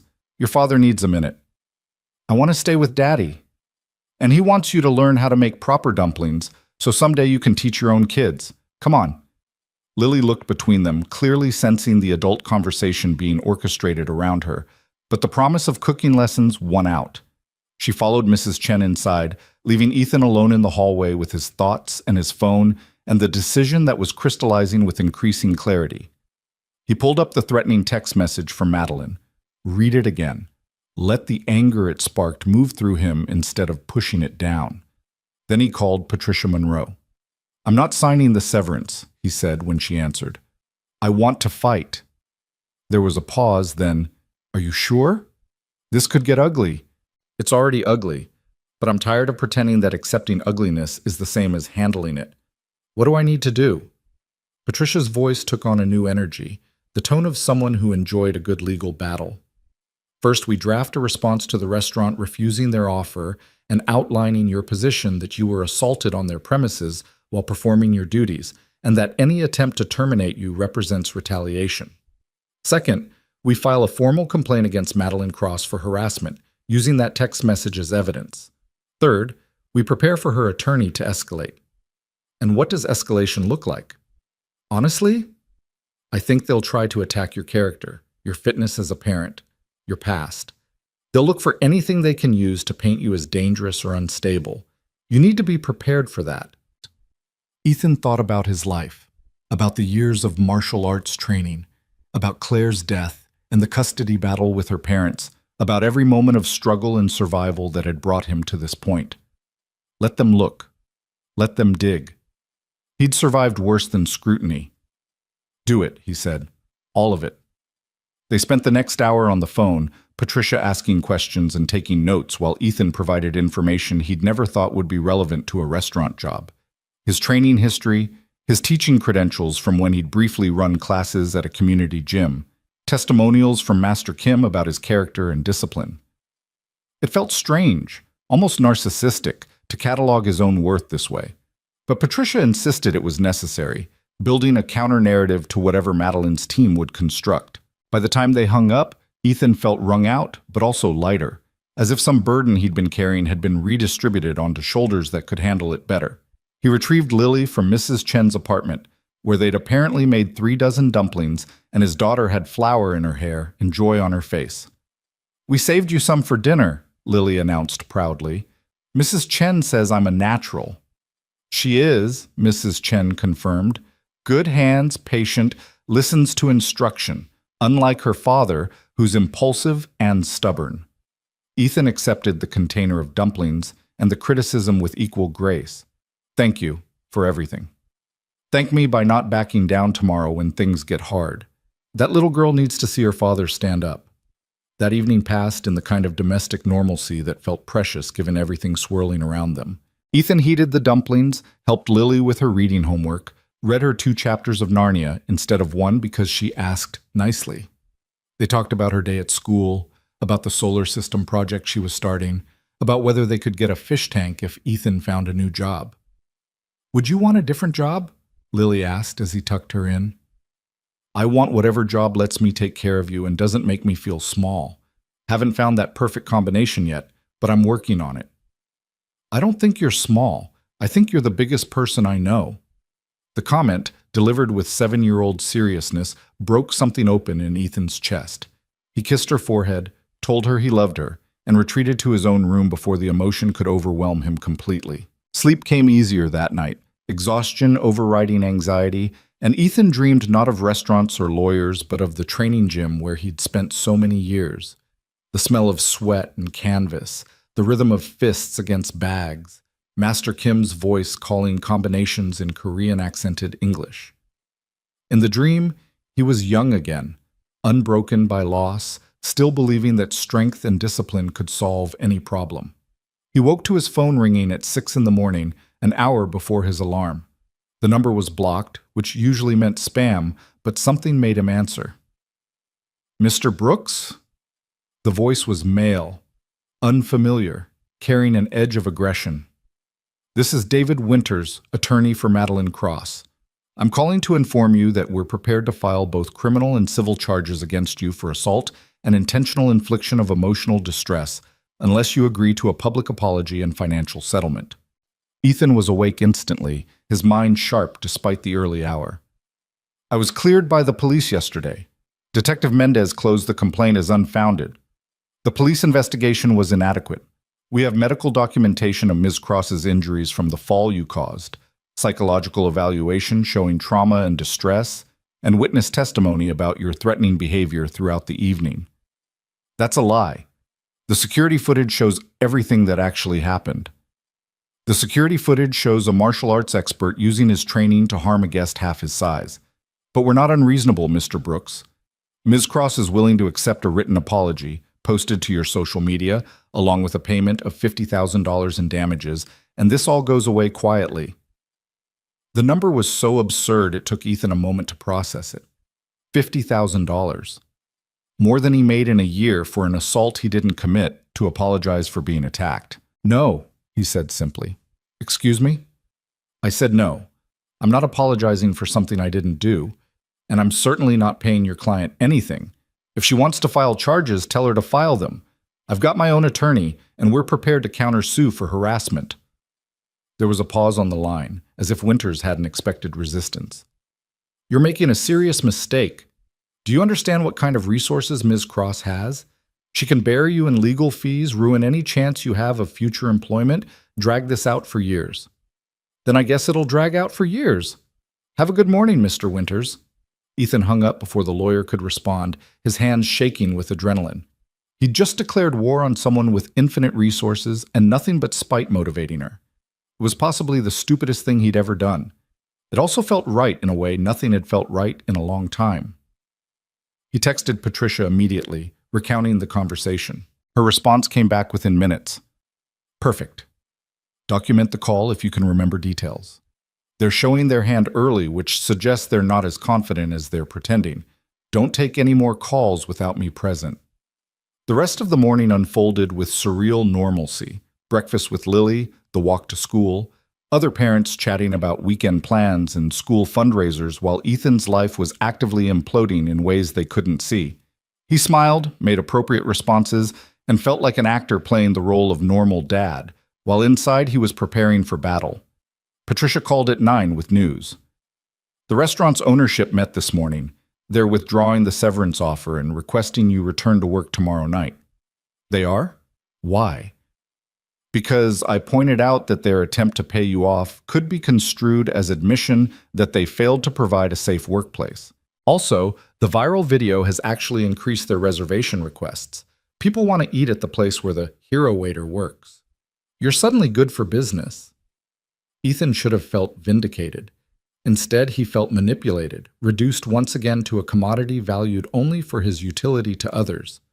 And if I don't want to go back, then we negotiate an exit on your terms, not theirs.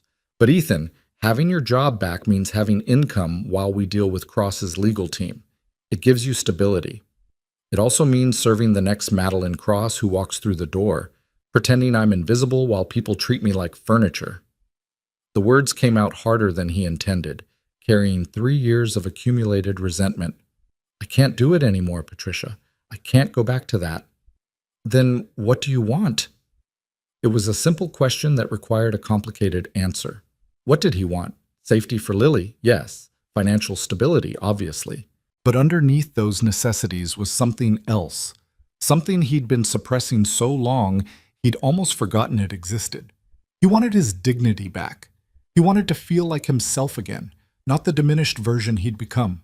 He wanted Lily to see him stand up, exactly like Mrs. Chen had said. I want to settle with the restaurant on terms that give me 6 months of salary and benefits, enough time to figure out what comes next without desperation driving every decision. And I want to face Madeline Cross in court if it comes to that, because I'm done letting rich people think they can hurt whoever they want without consequences. Patricia was quiet for a moment. That's a tall order, but it's also principled and defensible. Give me a few days to negotiate with the restaurant. In the meantime, Cross's attorney will likely continue trying to intimidate you. Steel yourself. The intimidation came faster than expected. By noon, Ethan's phone was flooded with messages from blocked numbers, some threatening legal action, others more personally vicious. Someone had found his social media accounts, which he barely used, and posted his home address in the comments of the viral video.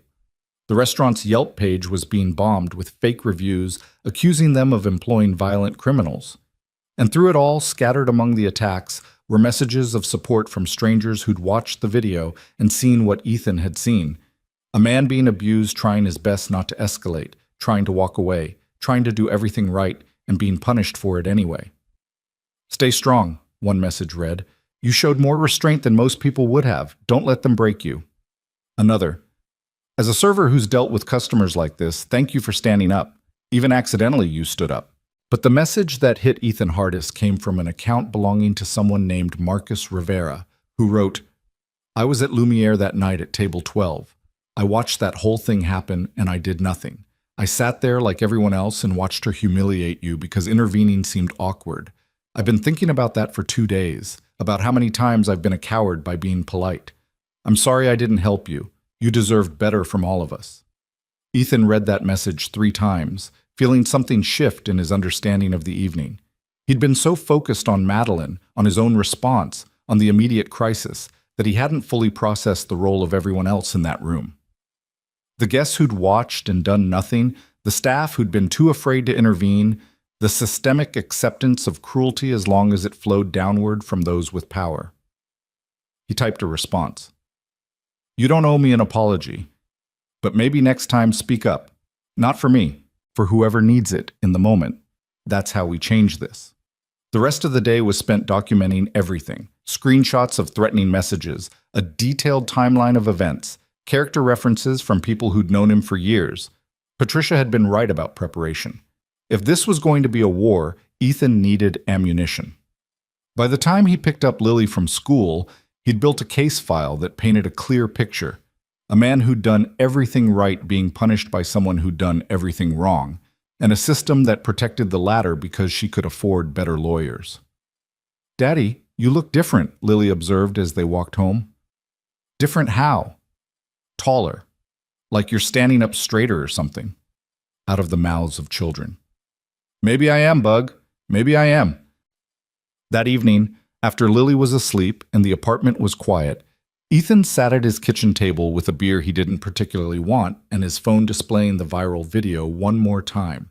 He watched himself move with the efficiency of 15 years training, watched Madeline fall with the inevitability of momentum meeting marble, watched the moment his careful invisibility shattered completely. And he realized something. There was no going back. That version of himself, the one who swallowed every insult and absorbed every slight in the name of survival, was gone. Whatever came next, legal battles, financial struggle, public scrutiny, he'd face it as himself. Fully himself, without apology. His phone buzzed with a text from Patricia. "Restaurant agreed to your terms, 6 months salary, continuation of benefits, positive reference, and a confidentiality clause that goes both ways. Sign the papers tomorrow and you're free." Freedom. After 3 years of careful captivity to necessity, he was finally free to choose what came next. Ethan raised his beer in a silent toast to the man in the video, the one who'd finally stopped shrinking, and replied to Patricia, "I'll be there at 9. Then he opened his laptop and began searching for martial arts gyms in the area that might need instructors, for community centers that offered self-defense classes, for any opportunity that would let him use his skills without apologizing for having them. The future was uncertain, probably difficult, possibly disastrous. But it was his again, and that made all the difference. Morning came with the weight of finality, the kind of day where everything either broke apart or fell into place. Ethan woke before his alarm, dressed in the same second-hand suit he'd worn to the police station, and tried to ignore the way his hands wanted to shake as he knotted his tie. Lily appeared in his doorway, already dressed for school, watching him with those serious eyes that missed nothing. "Is today important?" "Yeah, Bug. Today's important." "Are you scared?" The question caught him off guard, not because she'd asked, but because she'd given him permission to be honest. Children had a way of doing that, cutting through adult pretense to the truth underneath. "A little," he admitted. "But sometimes the right thing to do is scary. That doesn't mean you don't do it." Lily crossed the room and wrapped her arms around his waist, squeezing tight. "You're the bravest person I know." Ethan held his daughter, breathing in the strawberry scent of her shampoo, and felt something settle in his chest. Whatever happened in the next few hours, this was what mattered. Not the money, not the job, not even the principle of the thing. Just this small person who believed in him completely. "Come on," he said, pulling back and forcing lightness into his voice. "Let's get you to school so I can go be brave." Mrs. Chen was waiting in the hallway when they emerged, holding a thermos of coffee and a paper bag that smelled like fresh pastries. "Breakfast," she announced. "You'll need your strength." "Mrs. Chen, you don't have to—" "I don't do anything I don't want to do. Eat." She pressed the bag into his hands, then crouched down to Lily's level. "Your daddy is going to have a very good day. You know how I know?" "How?" "Because he's finally fighting back, and the universe likes people who fight back." She tapped Lily's nose gently. "Now go learn something important." The walk to school felt different this morning, the familiar route transformed by Ethan's awareness that this might be one of the last times he did this particular routine. After today, everything would change. Maybe for the better, maybe not, but definitely different. "Will you pick me up?" Lily asked at the school entrance. "Of course, same as always." "Even if things go bad at your meeting?" "Especially if things go bad. You and me, Bug. That's the constant." She seemed satisfied with that answer and disappeared into the building with a wave, her purple backpack bouncing against her shoulders. Ethan watched until she was out of sight, then turned toward downtown and the law office where he'd sign papers that would either free him or trap him in new ways. Patricia's office was busier than it had been during his last visit. Lawyers and assistants moving through corridors with purposeful efficiency. Patricia herself looked crisp and prepared, her desk organized with military precision, 3 copies of a settlement agreement laid out and waiting. "Good morning," she said, gesturing to the chair across from her. "Sleep well?" "Not really." "Honest, I appreciate that." She slid 1 copy of the agreement toward him. "This is everything we discussed. 6 months' salary paid out over 6 months, health insurance continuation for the same period, a positive employment reference, and mutual non-disparagement clauses. The restaurant agrees not to say anything negative about you. You agree not to say anything negative about them." Ethan scanned the document, the legal language dense but comprehensible. "And I'm officially resigning, not being fired." "Correct. You're leaving voluntarily to pursue other opportunities. It protects both of you." Patricia leaned back in her chair. "But before you sign, there's something you should know. Madeline Cross's attorney called me this morning." The name sent a jolt through Ethan's system, adrenaline spiking before his rational mind could catch up. "What did he want?" "To offer you money. A significant amount of money, actually. $100,000 in exchange for a public statement saying that you regret the incident, that you should have handled it differently, and that Ms. Cross was justified in feeling threatened by your presence." $100,000. The number was so absurd it almost didn't compute. That was nearly 3 years of salary, enough to move Lily to a better school district, to pay off debts, to breathe for the first time in years. All he had to do was lie. Publicly, permanently. "What did you tell him?" Ethan asked, though he already knew what his answer would be. "I told him I'd present the offer to you, which I've now done. But Ethan, I need to be clear about something. If you reject this offer, Cross's team will escalate. They'll file the civil suit they've been threatening. It could take years to resolve, cost you money you don't have, and even if you win eventually, the process will be brutal. And if I take the money? Then you're admitting fault you don't have. You're letting her buy a version of history that paints you as the aggressor, and you're teaching your daughter that truth has a price tag." There it was, laid out with Patricia's characteristic directness. The choice wasn't really between money and principle. It was between 2 versions of himself, and only one of them could exist going forward. "I need to make a phone call," Ethan said. He stepped into the hallway, found a quiet corner, and dialed Master Kim's number. The call rang 4 times before his old instructor answered, voice gravelly with age and early morning. "Ethan, everything okay?" "I need advice." The words came out rushed, almost desperate.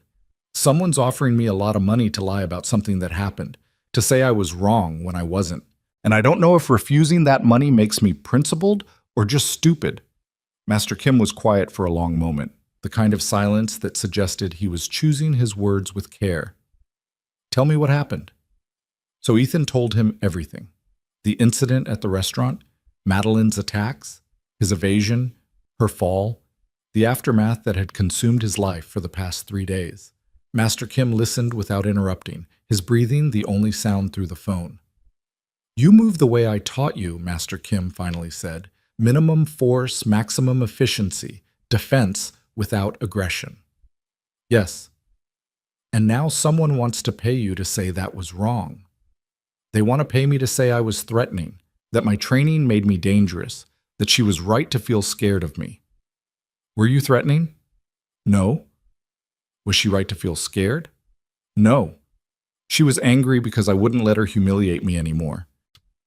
Master Kim made a sound that might have been approval or might have been sadness. "When I was young, younger than you are now, I had a student who got into a fight outside my gym.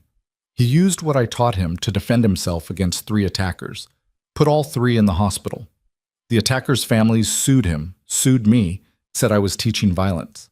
They offered me money to close my gym, to say my student was out of control, to disappear. What did you do?" "I fought. Lost everything fighting, my savings, my building, nearly my reputation. Took me 5 years to rebuild. And you know what I learned?" "What?" "That some things are more expensive than money. Dignity is one of them. Self-respect is another. The ability to look yourself in the mirror and recognize who you see, that's worth more than any settlement." Master Kim's voice softened. "But I didn't have a child depending on me. You do." So maybe your calculation is different. Is it though? What good is providing for Lily if I'm teaching her that truth is negotiable? That's the right question. Only you know the right answer. They talked for a few more minutes about other things, Master Kim's health, his current students, whether Ethan might come by the gym sometime. But the real conversation was already over, the advice already given, and Ethan felt something crystallize inside him with perfect clarity. He returned to Patricia's office, sat down across from her and said, "Tell Cross's attorney no. Tell him if he wants to file his lawsuit, he should file it. I'll see them in court."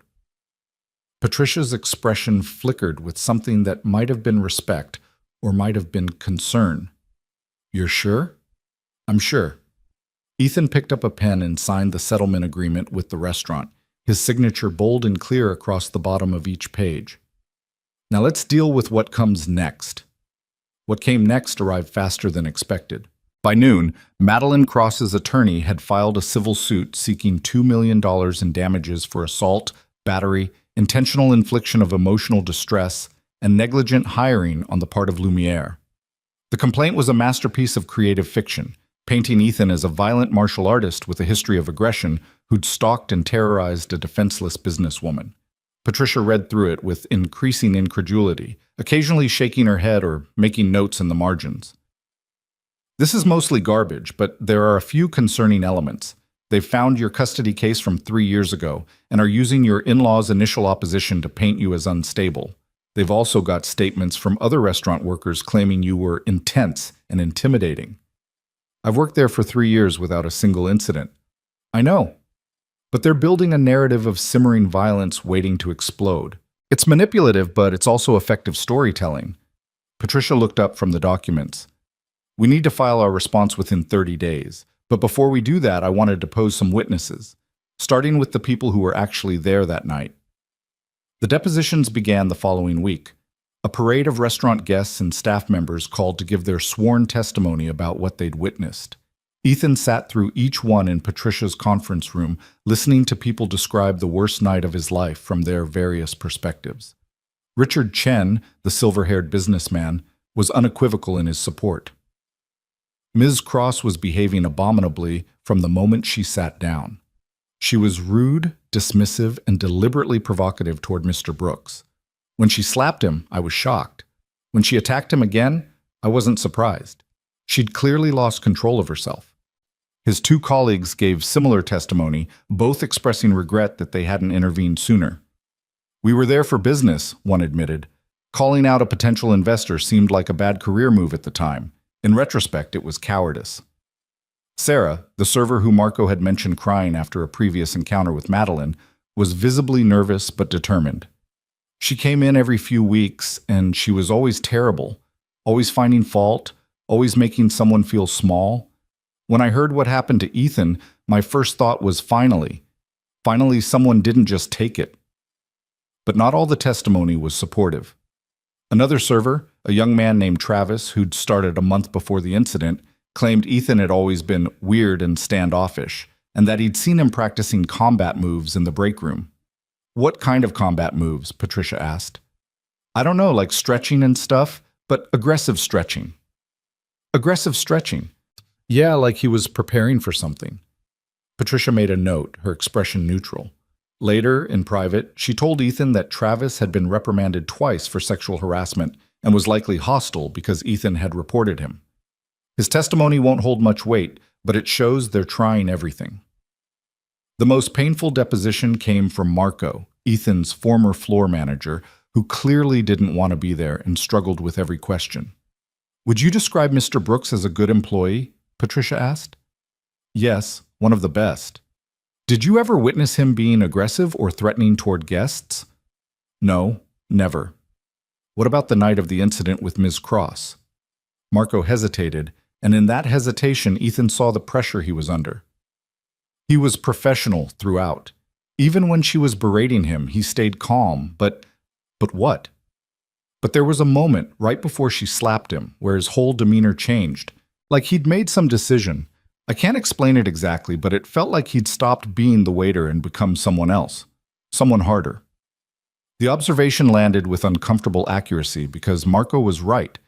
That had been the moment when Ethan had stopped performing submission, when he'd decided he was done participating in his own degradation. But hearing it described this way, through the filter of someone trying not to damage him while also protecting themselves, made it sound ominous. Did this change in demeanor include any threatening behavior? Patricia pressed. No, he just stood differently, spoke differently, more direct. So he acted like someone who'd reached their limit of acceptable treatment? I guess, yeah. The deposition wrapped shortly after, with Marco apologizing to Ethan in the hallway, saying he'd tried to be fair but the restaurant's lawyers had coached him on what to emphasize. Ethan told him not to worry about it, that he understood, but the conversation left him feeling hollow. This was what fighting back looked like. Watching people you'd worked beside for years pick their words carefully to avoid being destroyed alongside you, reducing complex human moments to legal ammunition, having your entire character judged by strangers based on carefully edited testimony. The media attention didn't help. The viral video had spawned countless think pieces about class dynamics, about service worker abuse, about the ethics of self-defense. Ethan's face was everywhere, on news websites, in social media debates, even printed in newspapers alongside articles analyzing the incident from every possible angle. Some outlets painted him as a hero, a working-class champion who'd finally stood up to entitled wealth. Others suggested he was a dangerous individual whose martial arts background should disqualify him from public-facing work. The truth, which was that he was just a tired father who'd tried to walk away from a bad situation, got lost in the competing narratives. The attention made simple things complicated. Ethan couldn't walk Lily to school without someone recognizing him, wanting to share their opinion, or get a selfie, or express support that felt more like voyeurism. Other parents at the school started treating him differently, some with obvious admiration, others with visible discomfort, as if proximity to controversy might be contagious. "Mr. Brooks, do you have a moment?" It was Lily's teacher, Ms. Patterson, catching him at pickup one afternoon. "I wanted to let you know that some of the other children have been asking Lily about the video. We've addressed it as best we can, but I thought you should be aware." Ethan felt something cold settle in his stomach. What kind of questions? Whether you're a fighter, whether you hurt people. 7-year-old logic, you understand? They see headlines and fill in the blanks with imagination. Ms. Patterson's expression was sympathetic. Lily's been handling it well, very matter of fact. She told them her dad helps people learn to be safe, but I wanted you to know in case she mentions anything at home. He thanked her and collected Lily, who was characteristically unfazed by the attention. "Tommy asked if you could beat up his dad," she reported cheerfully on the walk home. "I said probably, but you wouldn't because that's not what dads do." "That's exactly right. His dad is kind of mean, though. He yells at their dog." "Still not going to beat him up, Bug." "I know. I just wanted you to know he deserves it." The casual moral certainty of childhood, identifying who deserved punishment without understanding the complexities that constrained adult behavior. Ethan envied that clarity, even as he worked to prepare her for a world that rarely operated on such simple principles. The weeks ground forward with bureaucratic slowness. Patricia filed their response to Madeline's lawsuit, including a countersuit for harassment, malicious prosecution, and abuse of process. The legal documents flew back and forth like artillery, each side trying to damage the other's position before they ever reached a courtroom. Money became tight faster than Ethan had anticipated.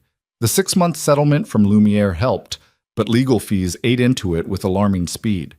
Patricia had agreed to work partially on contingency, meaning she'd take a larger percentage if they won, but there were still court costs, filing fees, expert witness deposits.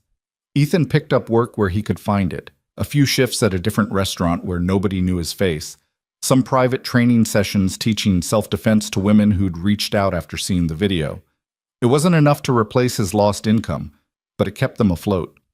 The hardest part was the waiting. Waiting for depositions, waiting for court dates, waiting for Madeline's legal team to make their next move. The uncertainty stretched like taffy, pulling thin but never quite breaking. Then, 6 weeks after the incident, something shifted. Patricia called on a Tuesday morning, her voice tight with suppressed excitement. "We just received discovery materials from Cross's attorney. You need to see this." Ethan was at her office within an hour, finding her conference room table covered with documents, printouts, and what appeared to be medical records. What am I looking at? He asked. Evidence that Madeline Cross has done this before, multiple times.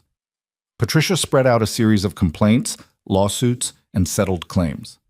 She has a pattern of instigating confrontations with service workers, then claiming to be the victim when things go badly. In the past 8 years, she's filed complaints against 2 hotel employees, a flight attendant, her housekeeper, and 3 different restaurant workers. Ethan picked up one of the documents, reading about a waiter in Boston who'd allegedly threatened Madeline after she'd thrown a drink in his face. The case had settled quietly, with a confidentiality agreement that apparently wasn't as ironclad as Madeline's lawyers had thought. How did you get these? One of Richard Chen's colleagues knew someone who'd dealt with Cross before. They pointed me in the right direction, and I found a pattern. She targets people who can't fight back, service workers, employees, anyone in a position where defending themselves publicly would cost them their livelihood. Then she uses her resources to either force settlements or make their lives miserable. So I'm not special, just the latest target. You're the first one who fought back publicly. That's what makes this different. Patricia pulled out another document, this one recent. And it gets better. 3 of her previous victims reached out to me after seeing your story. They're willing to testify about their experiences with her, establish the pattern of behavior. For the first time since this nightmare had started, Ethan felt something like hope. Does this change our position? Dramatically, it transforms this from he said, she said into she has a documented history of this exact behavior. Her attorney is going to fight like hell to keep it out of court, claim it's prejudicial, but it's absolutely relevant to show her credibility and state of mind that night. Patricia's smile was sharp. We're going to win this, Ethan. Not might win, will win. The news should have felt vindicating, triumphant even. Instead, Ethan just felt tired. Tired of fighting, tired of being angry, tired of organizing his entire life around this woman who'd spent a single evening trying to destroy him. What happens next? He asked. We file an amended complaint including this pattern of behavior. We depose Cross herself, which should be enlightening. And we push for mediation. Now that we've got ammunition, her team will want to settle before this gets to trial and becomes public record. I don't want her money. Patricia looked at him carefully. What do you want? It was the same question Master Kim had posed weeks ago, and Ethan still didn't have a complete answer. He wanted his life back, but that life was gone. He wanted justice, but justice in the legal system meant money changing hands, not actual accountability. He wanted Madeline to understand what she'd done, to feel genuine remorse, but people like her rarely developed that kind of self-awareness. I want her to stop, he finally said. I want her to not be able to do this to someone else. I don't care about money. I want consequences that actually mean something. Then we push for a public admission of fault as part of any settlement. She issues a statement acknowledging her behavior, apologizing without caveats, and commits to therapy or anger management or something that at least pretends to address the underlying problem. Will her lawyers agree to that? If the alternative is going to trial with her entire history of abuse laid out in public testimony, yeah, they might. Pride is expensive, but public humiliation is priceless. Patricia began organizing the documents into folders. Let me work on this. But Ethan, prepare yourself for her to fight. People like Madeline Cross don't admit fault easily. The prediction proved accurate. Madeline's legal team responded to the amended complaint with aggressive motions to exclude the prior incidents, arguing they were irrelevant and prejudicial. Patricia fired back with case law and precedent, and the judge, a no-nonsense woman named Martinez, ultimately ruled that the pattern evidence was admissible, though she'd determine exactly how much during trial, which meant they were headed to court unless someone blinked first. The deposition of Madeline Cross was scheduled for a Friday morning, held at her attorney's office in a building that probably cost more per square foot than Ethan's entire apartment. He sat beside Patricia, facing the woman who'd assaulted him, and tried to see her clearly without the overlay of anger or fear. She looked smaller than he remembered, more ordinary. Expensive clothes and perfect makeup, yes, but underneath all that was just a person. Damaged in ways he couldn't see, acting out pain she probably didn't understand, hurting others to avoid examining herself. Ethan almost felt sorry for her. Almost. Patricia conducted the deposition with surgical precision, walking Madeline through her version of events with careful attention to every contradiction, every exaggeration, every place her story didn't align with video evidence or witness testimony. You stated in your complaint that Mr. Brooks was menacing throughout the evening. Can you define what you mean by menacing? Madeline's jaw tightened. He was cold, distant, like he was barely tolerating having to serve me. Is it menacing for a server to be professional but not warm? It felt threatening. What specifically did he do that was threatening? His whole demeanor, the way he looked at me, the way he looked at you. With what expression? I don't know. It's hard to describe. He just made me uncomfortable. Did he raise his voice? No. Make any aggressive gestures? No. Touch you in any way before you touched him? A pause. No. So when you slapped him, it was in response to him looking at you in a way that made you uncomfortable? He was being disrespectful. Disrespectful how? He wouldn't apologize properly. Wouldn't show proper deference. Patricia let that answer hang in the air for a moment, the entitlement in it obvious even to Madeline's own attorney, who shifted uncomfortably in his chair. Ms. Cross, have you ever filed complaints against other service workers? Objection, relevance, David Winters interjected immediately. Goes to pattern and credibility, Patricia countered. They went back and forth, but eventually Madeline was forced to answer, each admission pulling her deeper into the hole she'd dug. Yes, she'd complained before. Yes, she'd felt threatened before. Yes, she expected a certain standard of service and had no problem reporting when it wasn't met. By the end of 2 hours, Ethan, watching Madeline's careful composure crack at the edges, saw flashes of the rage that had driven her to attack him. She wanted to lash out at Patricia the same way she'd lashed out at him, but the deposition room wasn't a restaurant and there was no audience to perform for. She was just a person being held accountable, finally, and she hated it. The deposition ended with Madeline's attorney calling for a break and requesting a private sidebar with Patricia. Ethan waited in the lobby, watching expensive lawyers hustle between meetings, and wondered how many other stories like his were being negotiated in rooms just like this. Patricia emerged 20 minutes later looking satisfied. They want to settle? For how much? They're offering $500,000, complete dismissal of their suit, and a confidentiality agreement. $500,000. The number was so absurd after months of scraping by that Ethan had to laugh. And the catch? No admission of wrongdoing, no public statement, just money and silence. No. Patricia had expected this answer. They'll go higher, probably to $750,000, maybe even $1 million if we push. Ethan, that's life-changing money. It's also blood money. It's paying me to let her keep doing this to other people. He stood up, suddenly desperate to be out of this building with its marble floors and the scent of wealth. Tell them we want what we asked for.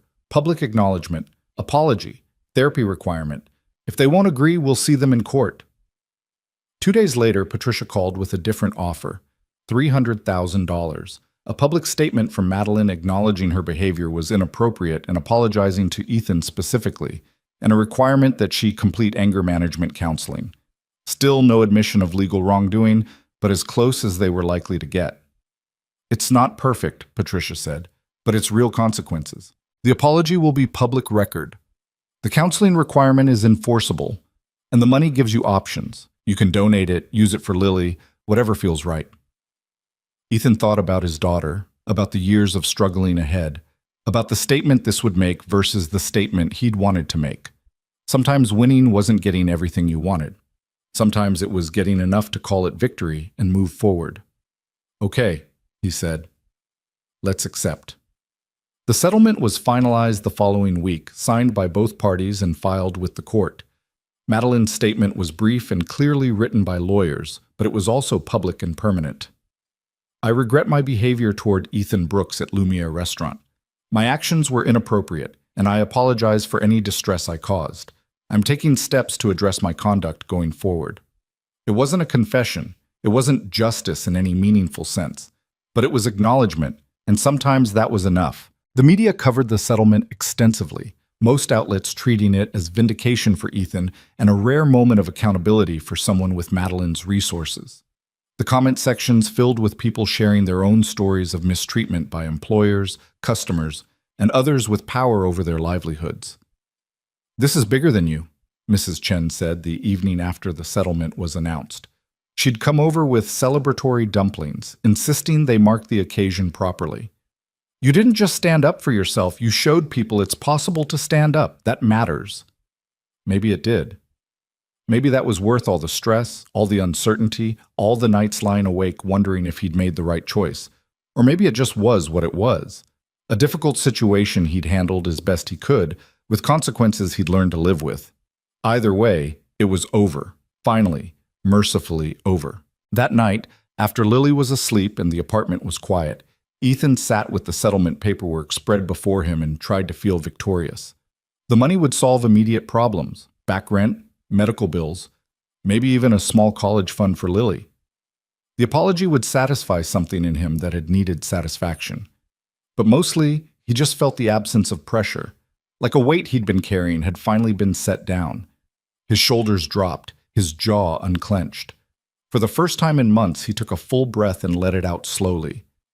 He was free. Not perfect, not whole, but free. And that would have to be enough. The settlement money arrived in Ethan's account on a Tuesday morning, appearing as a number so large it looked fake, like someone had made a typo when entering the amount. $300,000, minus Patricia's contingency fee and various court costs, leaving him with just over $200,000 in actual take-home. Life-changing money, Patricia had called it. And she was right, though not in the ways Ethan had initially imagined during those desperate months of fighting. The money didn't erase the trauma of what had happened, didn't undo the viral video that still circulated online, didn't make him forget the feeling of Madeline's hand connecting with his face or the weeks of uncertainty that followed. What it did was give him space. Space to breathe, space to think, space to choose what came next without desperation driving every decision. "What are you going to do with it?" Lily asked over breakfast the morning after the transfer cleared. She was eating cereal with the focused intensity she brought to everything, her homework already completed and packed in her backpack. "First, I'm paying all our bills, every single one, completely caught up." Ethan ticked items off on his fingers. "Then I'm putting money aside for your college. Then I'm going to figure out what kind of work I actually want to do, not just what I have to do." What do you want to do? It was such a simple question, one he'd stopped asking himself years ago when survival became the only goal that mattered. What did he want? Not what could he tolerate, not what paid enough, not what kept them afloat. What actually brought him satisfaction, made him feel like himself. "I think I want to teach," Ethan said slowly, the words forming even as he spoke them. "Self-defense, discipline, the things Master Kim taught me. But for people who really need it. Not wealthy people paying for a hobby, but people trying to feel safe in their own lives." Lily nodded seriously, as if this made perfect sense. "Like you taught me." "Exactly like I taught you." The idea crystallized over the following days, taking shape through conversations with Mrs. Chen, with Patricia, with Master Kim, who was delighted by the prospect of his former student returning to teaching. Not opening a commercial gym with expensive memberships and intimidating equipment, but something smaller, more accessible. Community-based classes, sliding scale fees, a focus on practical skills rather than competition. "There's a community center in the West End that's been looking for instructors," Mrs. Chen mentioned during one of their regular tea sessions. "My friend volunteers there. They serve mostly working families, immigrants, single parents, people who could benefit from what you know." Ethan visited the center the following week, a converted warehouse that now housed after-school programs, ESL classes, food assistance, and various other services for a neighborhood that had more need than resources. The director, a woman named Aisha, who moved with the efficient weariness of someone perpetually fighting uphill battles, showed him the space they'd allocated for fitness classes. "It's not much," she admitted, gesturing to a room with thin mats and walls that needed paint. "We can't pay you much either, maybe $20 an hour for whatever classes you want to teach. But we have people who've been asking for self-defense instruction, especially women and girls. If you're interested." $20 an hour was nothing compared to what Ethan could charge at a commercial gym. But looking around this space, Imagining it filled with people who genuinely needed these skills, who couldn't afford private lessons or fancy training facilities, felt more right than anything had felt in years. "I'm interested," he said. "When can I start?" The first class was scheduled for a Saturday morning, advertised through the center's networks and local community boards. Ethan arrived early, unsure what to expect, and found 12 women already waiting, ages ranging from late teens to 60s, backgrounds as diverse as the city itself, all sharing a common thread of wanting to feel safer in a world that often felt hostile. "Good morning," Ethan began, suddenly nervous in a way he hadn't been since his first training session as a teenager. "My name is Ethan Brooks. I've been studying martial arts for 15 years, and I'm here to teach you some basic self-defense techniques. But before we start with physical skills, I want to talk about the most important thing, awareness." He walked them through the fundamentals Master Kim had drilled into him.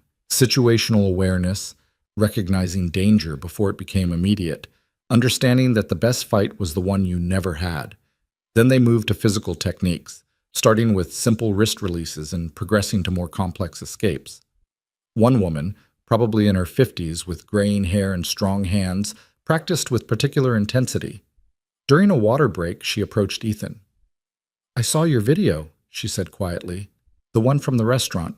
That's why I came today." Ethan felt the familiar discomfort of recognition, the weight of being known for the worst moment of his life. "I appreciate you being here, but that video showed me what control looks like," she interrupted. "My ex-husband used to hit me. For 10 years he hit me, and I never fought back because I thought fighting back would make it worse. Then I saw you, someone who clearly knew how to fight, choosing not to. Choosing to protect yourself without hurting someone else even when they deserved it. That's what I want to learn, not how to hurt people. How to protect myself without becoming like the people who hurt me." The words hit Ethan with unexpected force, offering a perspective on that night he'd never considered. He'd been so focused on his own experience, his own trauma, that he hadn't fully registered how his response might resonate with others who'd faced violence and felt powerless. "That's exactly what we're going to learn," he said. "Control. Boundaries. How to say no with your body when words aren't enough." The class became a regular fixture in Ethan's week, then expanded to 2 classes, then 3 as word spread through the community. He taught teenagers how to escape grabs, taught mothers how to create distance, taught elderly women that they had the right to defend their space regardless of what society suggested about deference and propriety. And in teaching them, Ethan found himself learning that strength wasn't just physical, that courage came in forms he'd never considered, that the people who showed up week after week to practice techniques they hoped never to use were often braver than anyone who'd ever stepped into a ring. Money remained tight despite the settlement. Ethan had been conservative with his spending, putting most of it away for Lily's future and their long-term security rather than indulging in anything extravagant. The community center income barely covered their basic expenses, but he supplemented it with private lessons for students who wanted more intensive training, and gradually they built something sustainable. Lily flourished in ways Ethan hadn't anticipated. With financial pressure reduced, he had more time for her, more energy to invest in homework help and school projects, and just being present. She joined the school's science club, developed an intense interest in astronomy, started talking about becoming an astrophysicist with the casual confidence of someone who'd never been told to limit her dreams. "Ms. Patterson says I'm the best student in my grade at math," Lily reported one evening, barely looking up from her homework. "She wants me to take the advanced placement test. That's amazing, Bug. You've been working hard. You help me. You explain things in ways that make sense." She chewed her pencil thoughtfully. "Tommy's dad still yells at their dog. Still not beating him up." "I know, just keeping you updated." These small moments of normalcy, of childhood proceeding as it should, felt more valuable than any settlement money. This was what Ethan had been fighting for all along, even when he didn't fully realize it. Not just survival, but the space for both of them to become whoever they were meant to be. 6 months after the settlement, Patricia called with unexpected news. "I thought you should know. Madeline Cross was arrested last night." Ethan's stomach dropped. "For what?" "Assault. She got into an altercation with a parking attendant, shoved him into a wall when he told her she couldn't park in a handicapped space. The attendant pressed charges. Given her documented history and the terms of our settlement requiring anger management, the prosecutor is taking it seriously. Is she going to jail? Probably not. First offense technically, since our settlement wasn't a criminal conviction, but she'll likely get probation, mandatory counseling, community service. The judge apparently read about our case and is not inclined to be lenient. Patricia paused. I wanted you to know because it validates everything you said, that this was about pattern, about someone who needed real consequences to change. You might have saved that parking attendant from worse by forcing accountability on her. After hanging up, Ethan sat with this information, trying to sort through complicated feelings. He didn't feel satisfaction at Madeline's arrest, didn't experience the vindication he might have expected. Instead, he felt mostly sadness. For her, for the parking attendant, for every person caught in the blast radius of her unexamined anger. But he also felt validation for the choice he'd made to fight back, to insist on accountability even when accepting payment for silence would have been easier. It hadn't just been about his own dignity. It had been about preventing future harm, about insisting that wealth couldn't purchase immunity from consequences. The anniversary of the incident arrived with little fanfare. 1 year since Madeline had walked into Lumiere, since Ethan's life had exploded and reassembled into something different. He marked the day by taking Lily to the park, the same park he'd promised to take her during those desperate early days when everything felt uncertain. They bought ice cream from a vendor, sat on a bench watching other children play, and talked about nothing in particular: school, friends, whether they should get a cat now that their apartment allowed pets with a deposit Ethan could actually afford. "Daddy," Lily said suddenly, ice cream melting down her cone in the late afternoon sun, "are you happy now?" The question caught him off guard, forcing him to actually assess rather than deflect. Was he happy? Not in the uncomplicated way he'd been happy before Claire died, before single parenthood, before responsibility became his defining characteristic, but something better than happy, maybe. Something more durable. "Yeah, Bug, I think I am. Not because everything's perfect, but because I feel like myself again." Does that make sense? Kind of. You seem taller, still the same height. Not physically taller, just bigger somehow, like you take up more space.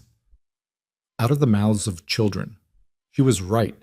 He did take up more space now, moved through the world differently, no longer apologizing for existing or making himself smaller to accommodate others' comfort. The man who'd worked at Lumiere, who'd absorbed insults as part of the job description, felt like someone Ethan used to know rather than who he currently was. "You made me braver," Lily continued, working on her ice cream with focused attention. "When I saw what happened in that video, everyone at school saw it, you know. I thought maybe you'd be upset that everyone knew. But you weren't. You just kept being you, kept fighting even when people said you should give up. So now when things are hard at school, I think about that, about how you didn't give up." Ethan's throat tightened with emotion he hadn't expected. He'd spent so much time worrying about how the incident would damage Lily, how the public nature of it would harm her, that he'd never considered it might teach her something valuable about resilience and self-respect. "I'm proud of you," he managed. "So proud." "I'm proud of you too, Daddy." They finished their ice cream in companionable silence, watching the sun paint the sky in shades of orange and pink, and Ethan felt something settle in his chest. Not closure exactly, but acceptance. The past year had been brutal, transformative, and ultimately necessary. He wouldn't choose to repeat it, but he also couldn't regret the person it had made him become. The community center classes continued to grow. By the 1-year mark, Ethan was teaching 6 classes a week to over 50 regular students, with a waiting list for people wanting to join. The center's director approached him about developing a youth program, teaching self-defense and discipline to at-risk teenagers who needed structure and confidence. "We could pay you more," Aisha offered. "Not a lot more, but enough to make this a full-time position if you're interested. You'd be developing curriculum, training other instructors, building something sustainable." It was exactly the kind of opportunity Ethan had been hoping for. Work that mattered, that used his skills meaningfully, that paid enough to support his family without requiring him to compromise his values. He accepted immediately, and within 3 months he was working full-time at the center, building programs and training instructors and watching young people discover their own strength. One of his teenage students, a 16-year-old named Marcus, who'd initially come to classes angry and defensive, stayed after one evening to talk. "My mom wanted me to thank you," Marcus said, not quite meeting Ethan's eyes. "She says I'm different since I started coming here, calmer or something. You've been putting in the work. That's what makes the difference." "Yeah, but it's more than the physical stuff. You keep talking about control, about how real strength is choosing not to fight when you don't have to. My dad never taught me that.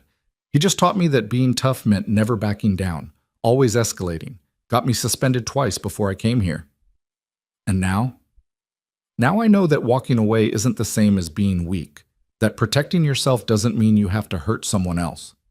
Marcus finally looked up, making eye contact. "You showed us that. In that video everyone's seen, you could have destroyed that lady, but you didn't. That's real power." The conversation stayed with Ethan long after Marcus left, another reminder that the incident at Lumiere had ripples he couldn't fully track. The video that had felt like public humiliation had become, for some people, a teaching tool about restraint and dignity under pressure. He wondered sometimes what had happened to Madeline, whether the arrest had actually changed anything fundamental about her or just made her more careful about where she directed her anger. Patricia mentioned occasionally that Madeline had completed her court-ordered counseling, that she'd stepped back from public life, that her investment firm had quietly pushed her into a less visible role. Redemption, maybe, or just consequences finally catching up. Ethan found he didn't particularly care which. His life had moved forward enough that Madeline Cross occupied very little mental space, becoming just a person who'd once tried to break him and failed. The settlement money continued to provide security, allowing Ethan to make choices based on what felt right rather than what paid best. He donated a portion to the community center, another portion to an organization that provided legal aid to service workers facing workplace abuse. The rest stayed invested for Lily's future and their rainy day fund, a cushion against disaster that let him breathe easier. Mrs. Chen remained a constant presence, her apartment a second home where Lily did homework and learned to cook and absorbed wisdom from someone who'd lived long enough to understand that most crises eventually pass. She'd been right that first morning after the incident, when she'd suggested invisibility was costing Ethan more than he realized. "You're different," she observed one evening over tea, nearly 2 years after everything had happened. "Lighter somehow." "I'm about the same weight," Ethan joked. "Not physically, emotionally. You used to carry everything so tight, like you were afraid if you relaxed for a second everything would fall apart. Now you laugh more. Let things go more. Trust that the world won't destroy you." The world tried pretty hard, though. And you're still here. That's the lesson. Not that bad things won't happen, but that you're strong enough to survive them and stay yourself. Mrs. Chen refilled his cup with the precision of long practice. "Lily's lucky to have you.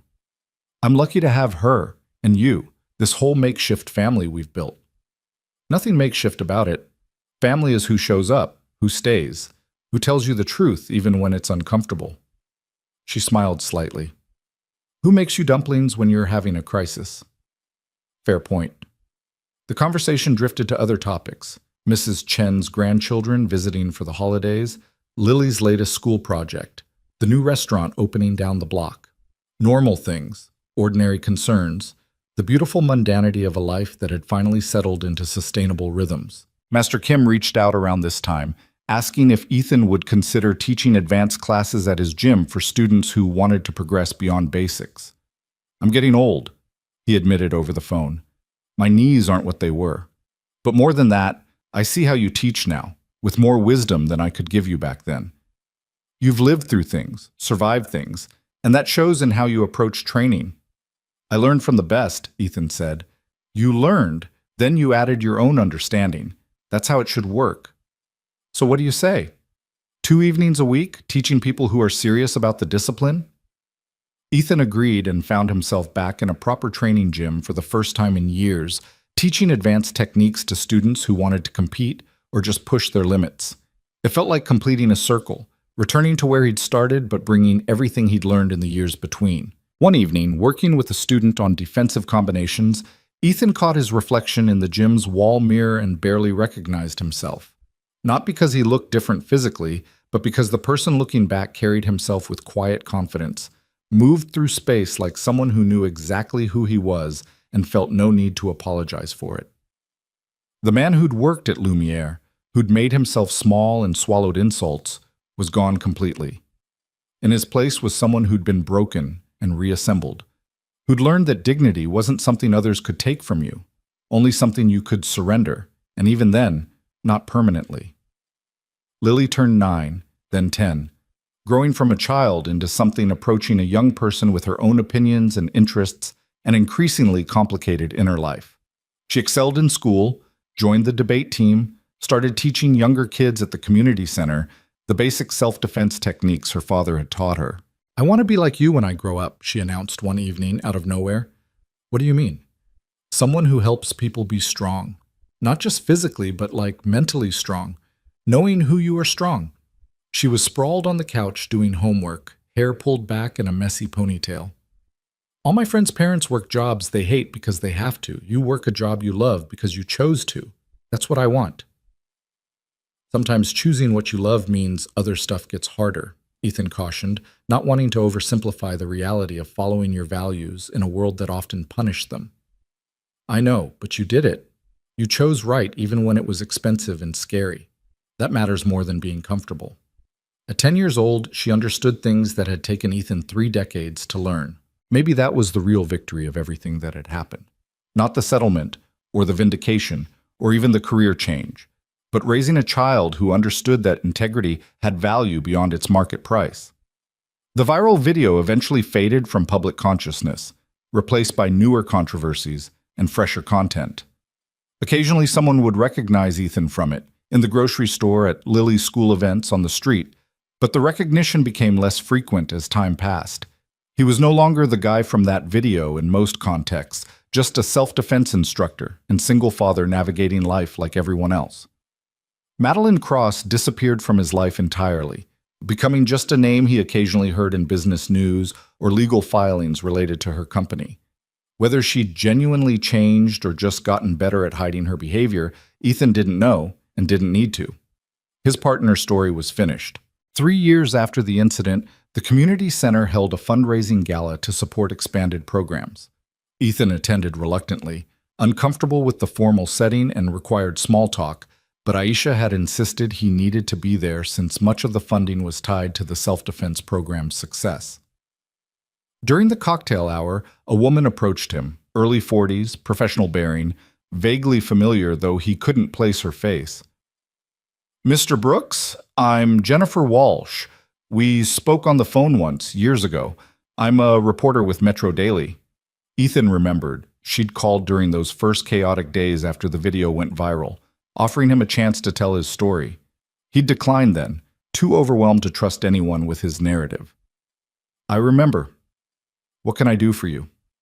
"Actually, I wanted to thank you. After your case, I did a series of articles about abuse of service workers, using your story as a jumping-off point. It won a journalism award and helped push through some local legislation protecting workers from customer assault." She smiled slightly. "You probably didn't know this, but what happened to you changed things for a lot of people." Ethan hadn't known. He'd been so focused on his own recovery, his own rebuilding, that he hadn't tracked the broader implications of his decision to fight back. "I'm glad something good came from it," he said carefully. "More than something.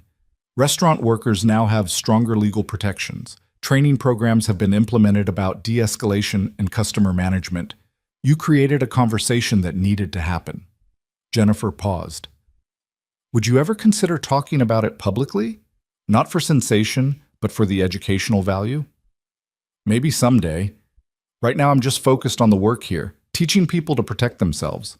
That feels more useful than talking about the past." "Fair enough. But if you change your mind, I'd love to tell your story properly. Not the viral moment, but what came after. How you rebuilt, what you learned, the impact you're having now." They exchanged contact information, though Ethan doubted he'd ever use it. His story felt too personal, too raw, to become content for consumption. But he appreciated knowing that something positive had emerged from that nightmare, that his refusal to accept abuse as inevitable had contributed to broader change. The gala continued around them, donors and volunteers and community members mixing together in service of shared purpose. Lily was there somewhere with Mrs. Chen, probably charming everyone with her articulate explanations of orbital mechanics. Patricia had come too, bringing her wife, staying long enough to congratulate Ethan on building something meaningful before excusing herself to other engagements. Looking around the room, Ethan felt the kind of satisfaction that came from knowing you'd invested in something larger than yourself. This center, these programs, these people learning to value their own safety and dignity, this was real impact, measurable in ways that court victories and settlement checks never could be. Near the end of the evening, Aisha pulled him aside. I have some news. We've secured funding to expand significantly. 3 new locations across the city, each needing a self-defense program. I'd like you to oversee all of them, training instructors, developing standardized curriculum, basically building a model that can scale. That's a huge responsibility.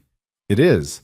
But you've proven you can handle it. And more importantly, you understand what we're actually doing here. Not just teaching techniques, but rebuilding people's sense of agency and worth. That's not something you can just hire for. It has to come from someone who's lived it. The offer came with increased salary, benefits, the kind of stability Ethan had once thought impossible while doing work he actually believed in. He accepted without hesitation, shaking Aisha's hand and already mentally planning how to structure the expanded programs. Walking home that night with Lily half asleep on his shoulder and Mrs. Chen chatting about the evening, Ethan felt something he hadn't felt in years: contentment. Not the absence of problems or challenges, but a fundamental satisfaction with the direction of his life, the person he was becoming, the future he was building. "Daddy?"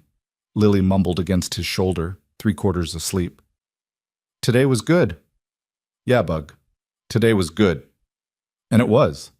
Not perfect. Not without complications, but genuinely good in ways that mattered. The kind of good that came from hard-won wisdom, from surviving storms and learning to navigate by stars instead of streetlights. 4 years after Madeline Cross had walked into Lumiere and changed his life forever, Ethan stood in front of a room full of new instructors at the first expanded community center location. They were diverse in age, background, and experience, but unified in wanting to use martial arts as a tool for empowerment rather than violence. "Before we talk about curriculum or techniques," Ethan began, "I want to tell you why this work matters. Most of you know my story. It's been public enough. What you might not know is what I learned from it." He paused, organizing thoughts he'd carried for years, but never quite articulated this directly. "I learned that strength isn't about how much damage you can do. It's about how much you can endure without losing yourself. I learned that fighting back doesn't always mean physical confrontation. Sometimes it means refusing to accept someone else's assessment of your worth. And I learned that the most important battle is often the one to remain human, remain compassionate, even when you'd be justified in becoming something else." The instructors listened with the intensity of people who'd chosen this work because they understood it mattered, because they'd seen or experienced the kind of powerlessness that these programs addressed. "We're not teaching people to be fighters. We're teaching them to be themselves, fully and without apology. To take up space, set boundaries, trust their instincts. The physical techniques are just tools for that larger purpose. Never forget that." Training the instructors became Ethan's primary focus over the following months, building a team that understood the philosophy as well as the techniques. He brought in guest speakers, survivors of violence, psychologists specializing in trauma, legal experts on self-defense law. The program became comprehensive, addressing not just the physical aspects of safety, but the emotional and psychological dimensions. Master Kim came to observe one of the training sessions, watching with the critical eye of someone who'd spent 50 years in martial arts. Afterward, he pulled Ethan aside. "You've become a better teacher than I ever was," he said simply. "Master Kim, that's not... It's true. I taught technique, discipline, tradition, important things, yes. But you teach something deeper, how to stay whole when the world tries to break you. That's wisdom I never had to give." The compliment meant more than any settlement money, any legal victory, any external validation. This man who'd shaped so much of who Ethan was recognized that his student had evolved beyond mimicry into something original and valuable. "I learned from your foundation," Ethan said. "Everything I teach is built on what you gave me." "As it should be, but You added floors I never imagined. That's the way of things. Each generation takes what came before and builds higher. Master Kim smiled, the expression crinkling his weathered face. I'm proud of you. Not for fighting back, not for winning, for choosing to use what happened as fuel for helping others. The programs continued to expand, reaching more people, changing more lives in small but significant ways. Ethan heard stories regularly now. A woman who'd escaped an abusive relationship feeling strong enough to testify in court. A teenager who'd avoided a robbery by projecting confidence learned in class. A single mother who'd set boundaries with a harassing neighbor. Not every story had a happy ending. Some students stopped coming after a few sessions, unable to face the emotional work that came with physical training. Others made progress, then backslid when life got overwhelming. But enough people found genuine help, genuine transformation, that the work felt meaningful even on difficult days. Lily was 12 when she asked to take her first formal martial arts class. Not just the basics her father had taught, but real training at Master Kim's gym. Ethan watched her first session with the same anxiety any parent feels seeing their child step into something challenging, wanting to protect her while knowing protection meant letting her struggle. She was good, coordinated, focused, absorbing instruction with the same intensity she brought to school and science projects. But more than good, she was herself, approaching martial arts as another tool for understanding the world rather than as identity or performance. How was it? Ethan asked afterward as they walked to the car. Hard. My legs hurt. But good hard, you know? Like I accomplished something. She was sweaty and grinning, more animated than he'd seen her in months. Master Kim says I have good instincts. You do, but remember this is a marathon, not a sprint. Building real skill takes years. I know. That's okay. I'm not in a hurry. The patience she demonstrated, the willingness to commit to long-term growth, came from watching her father rebuild slowly and sustainably over years.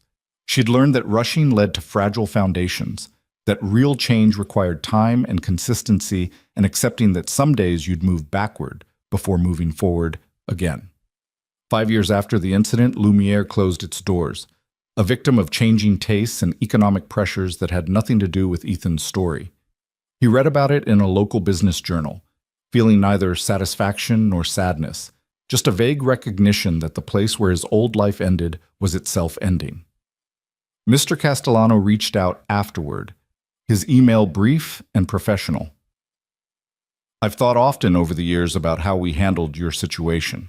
I told myself we made the right business decision, but business decisions have human costs. I'm sorry we didn't stand behind you the way we should have. Your dignity deserved better than we gave it. Ethan replied with equal brevity, Thank you for saying that. It matters. And it did.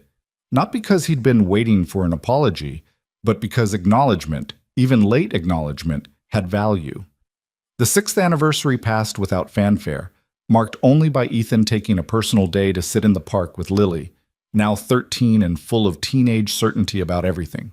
They didn't talk about the incident or its anniversary. They just existed together, father and daughter, eating overpriced food truck tacos and watching the city move around them. Do you ever wish it hadn't happened? Lily asked suddenly. The thing at the restaurant? Yeah, sometimes. It was brutal to live through. But if it hadn't happened, you'd still be working there, still pretending to be small, still unhappy even if you didn't admit it. She was watching him with those sharp eyes that saw too much. So maybe it was awful, but also necessary? That's a very mature way of thinking about trauma. I've had a good teacher. They sat in silence for a while after that, and Ethan realized his daughter had become someone he genuinely liked, not just loved. She was thoughtful, principled, willing to sit with complexity rather than demanding simple answers. Whatever mistakes he'd made as a parent, and there had been many, he'd apparently gotten enough right that she was turning into a remarkable human. I'm proud of you, he said. I know, you tell me constantly. Because it's true constantly. She rolled her eyes but smiled, that teenage dismissal that couldn't quite hide pleasure at the praise. They finished their tacos and walked home through streets Ethan had once navigated with exhausted desperation, now traveled with something approaching peace. The community center programs continued to thrive and expand, eventually partnering with schools and social service agencies to reach at-risk populations. Ethan found himself consulting on policy, training law enforcement on de-escalation, speaking at conferences about empowerment-based self-defense. None of it made him wealthy. He lived comfortably but modestly, most of the settlement money carefully invested for Lily's future. But wealth had never been the goal. Security? Yes. The ability to choose meaningful work over profitable work. The freedom to say no to situations that required him to compromise his values. These things he had, and they were enough. Master Kim died when Ethan was 38, peacefully in his sleep after a life fully lived. The funeral was packed with former students, people whose lives he'd shaped through decades of patient instruction. Ethan spoke at the service, talking about what Master Kim had given him, not just fighting skills, but a framework for living with discipline and purpose. He taught me that the way you train is the way you live, Ethan said to the assembled mourners. That cutting corners in the gym means cutting corners in life. That real strength is consistent, sustainable, built through daily commitment to being slightly better than yesterday. Everything good in my life traces back to those lessons. After the service, elderly students swapped stories about Master Kim's strict standards, his terrible jokes, his unwavering belief that anyone could improve if they were willing to work. The community that had formed around his teaching remained strong even as they grieved his absence. Lily was 16 when she earned her first belt at Master Kim's gym, now run by one of his senior students. Ethan watched her test with the same anxiety he'd felt years ago, seeing her face challenges he couldn't solve for her, knowing she had to find her own strength.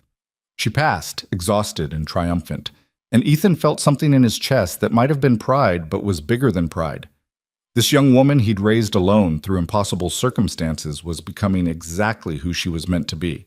Confident, capable, kind, despite having every reason to be hard. Master Kim would have liked to see this, Lily said afterwards, sweaty and grinning. He knew you'd get here. He told me years ago you had warrior spirit. Is that a compliment? From him?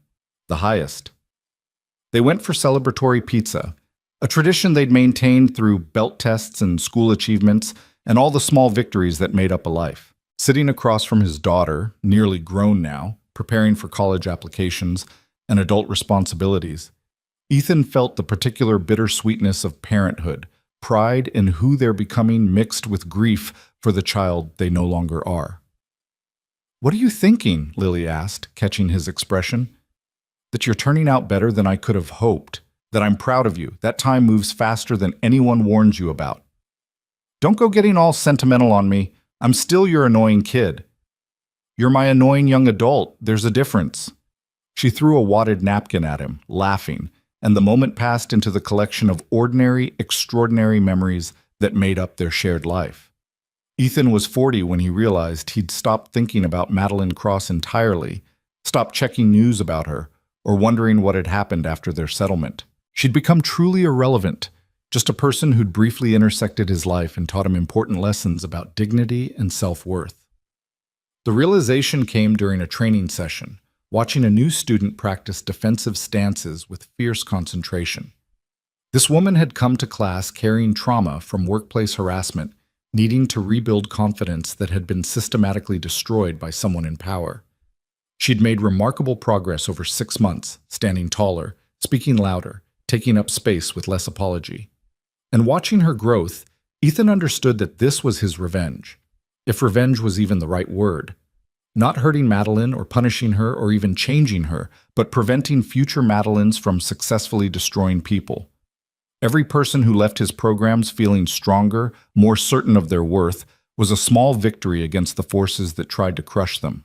Every teenager who learned to set boundaries, every woman who learned to trust her instincts, every man who learned that strength included restraint.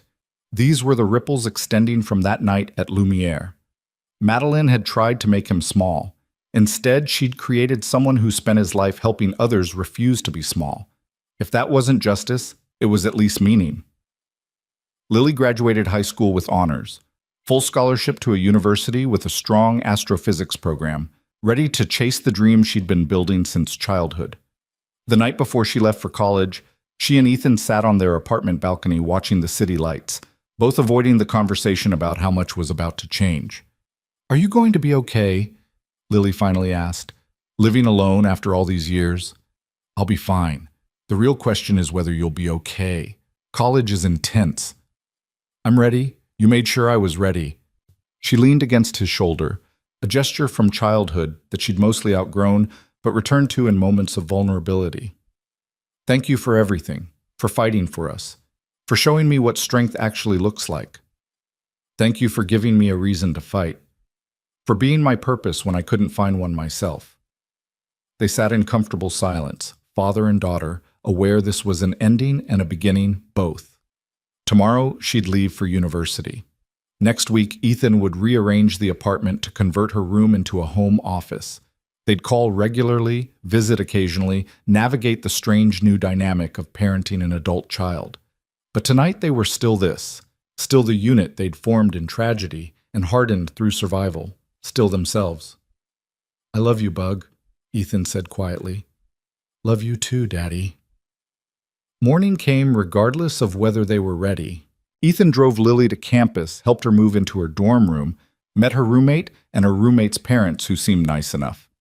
He made sure she knew how to work the meal plan, where campus security was located, all the practical things parents worry about when launching their children into independence. And then he hugged her goodbye, longer than she probably wanted, not quite long enough for him, and drove home to an apartment that felt suddenly, profoundly empty. Mrs. Chen was waiting in the hallway when he returned, holding a casserole in sympathy. First day's the worst, she announced. Tomorrow gets easier. Day after that gets easier still. Come on, let's eat dinner, and you can tell me you're fine when we both know you're not. They ate together, drinking tea and talking about nothing and everything, and gradually the apartment felt less empty, reminding Ethan that family wasn't just biological connection, but chosen presence, Mrs. Chen had been family for years, showing up consistently, caring without condition. What now? She asked as they cleaned up the dishes. Now I keep working, keep teaching, keep building something that matters. Lily's taken care of. Scholarship plus the money I saved means she won't graduate with debt. I'm stable, healthy, doing work I love. Ethan dried the last plate and set it carefully in the cabinet. I think I'm actually happy, Mrs. Chen. After everything, I ended up happy. You earned it. Not many people fight as hard as you fought and stay themselves. You should be proud. I am. Not for the fighting, but for what came after, for choosing to use pain as fuel instead of letting it consume me. They said goodnight, and Ethan was alone in his quiet apartment, truly alone for the first time in 13 years. He'd been a father for so long that being just Ethan felt strange, unfamiliar, simultaneously liberating and terrifying. But as he sat with that strangeness, letting it settle, he realized he knew who Ethan was now.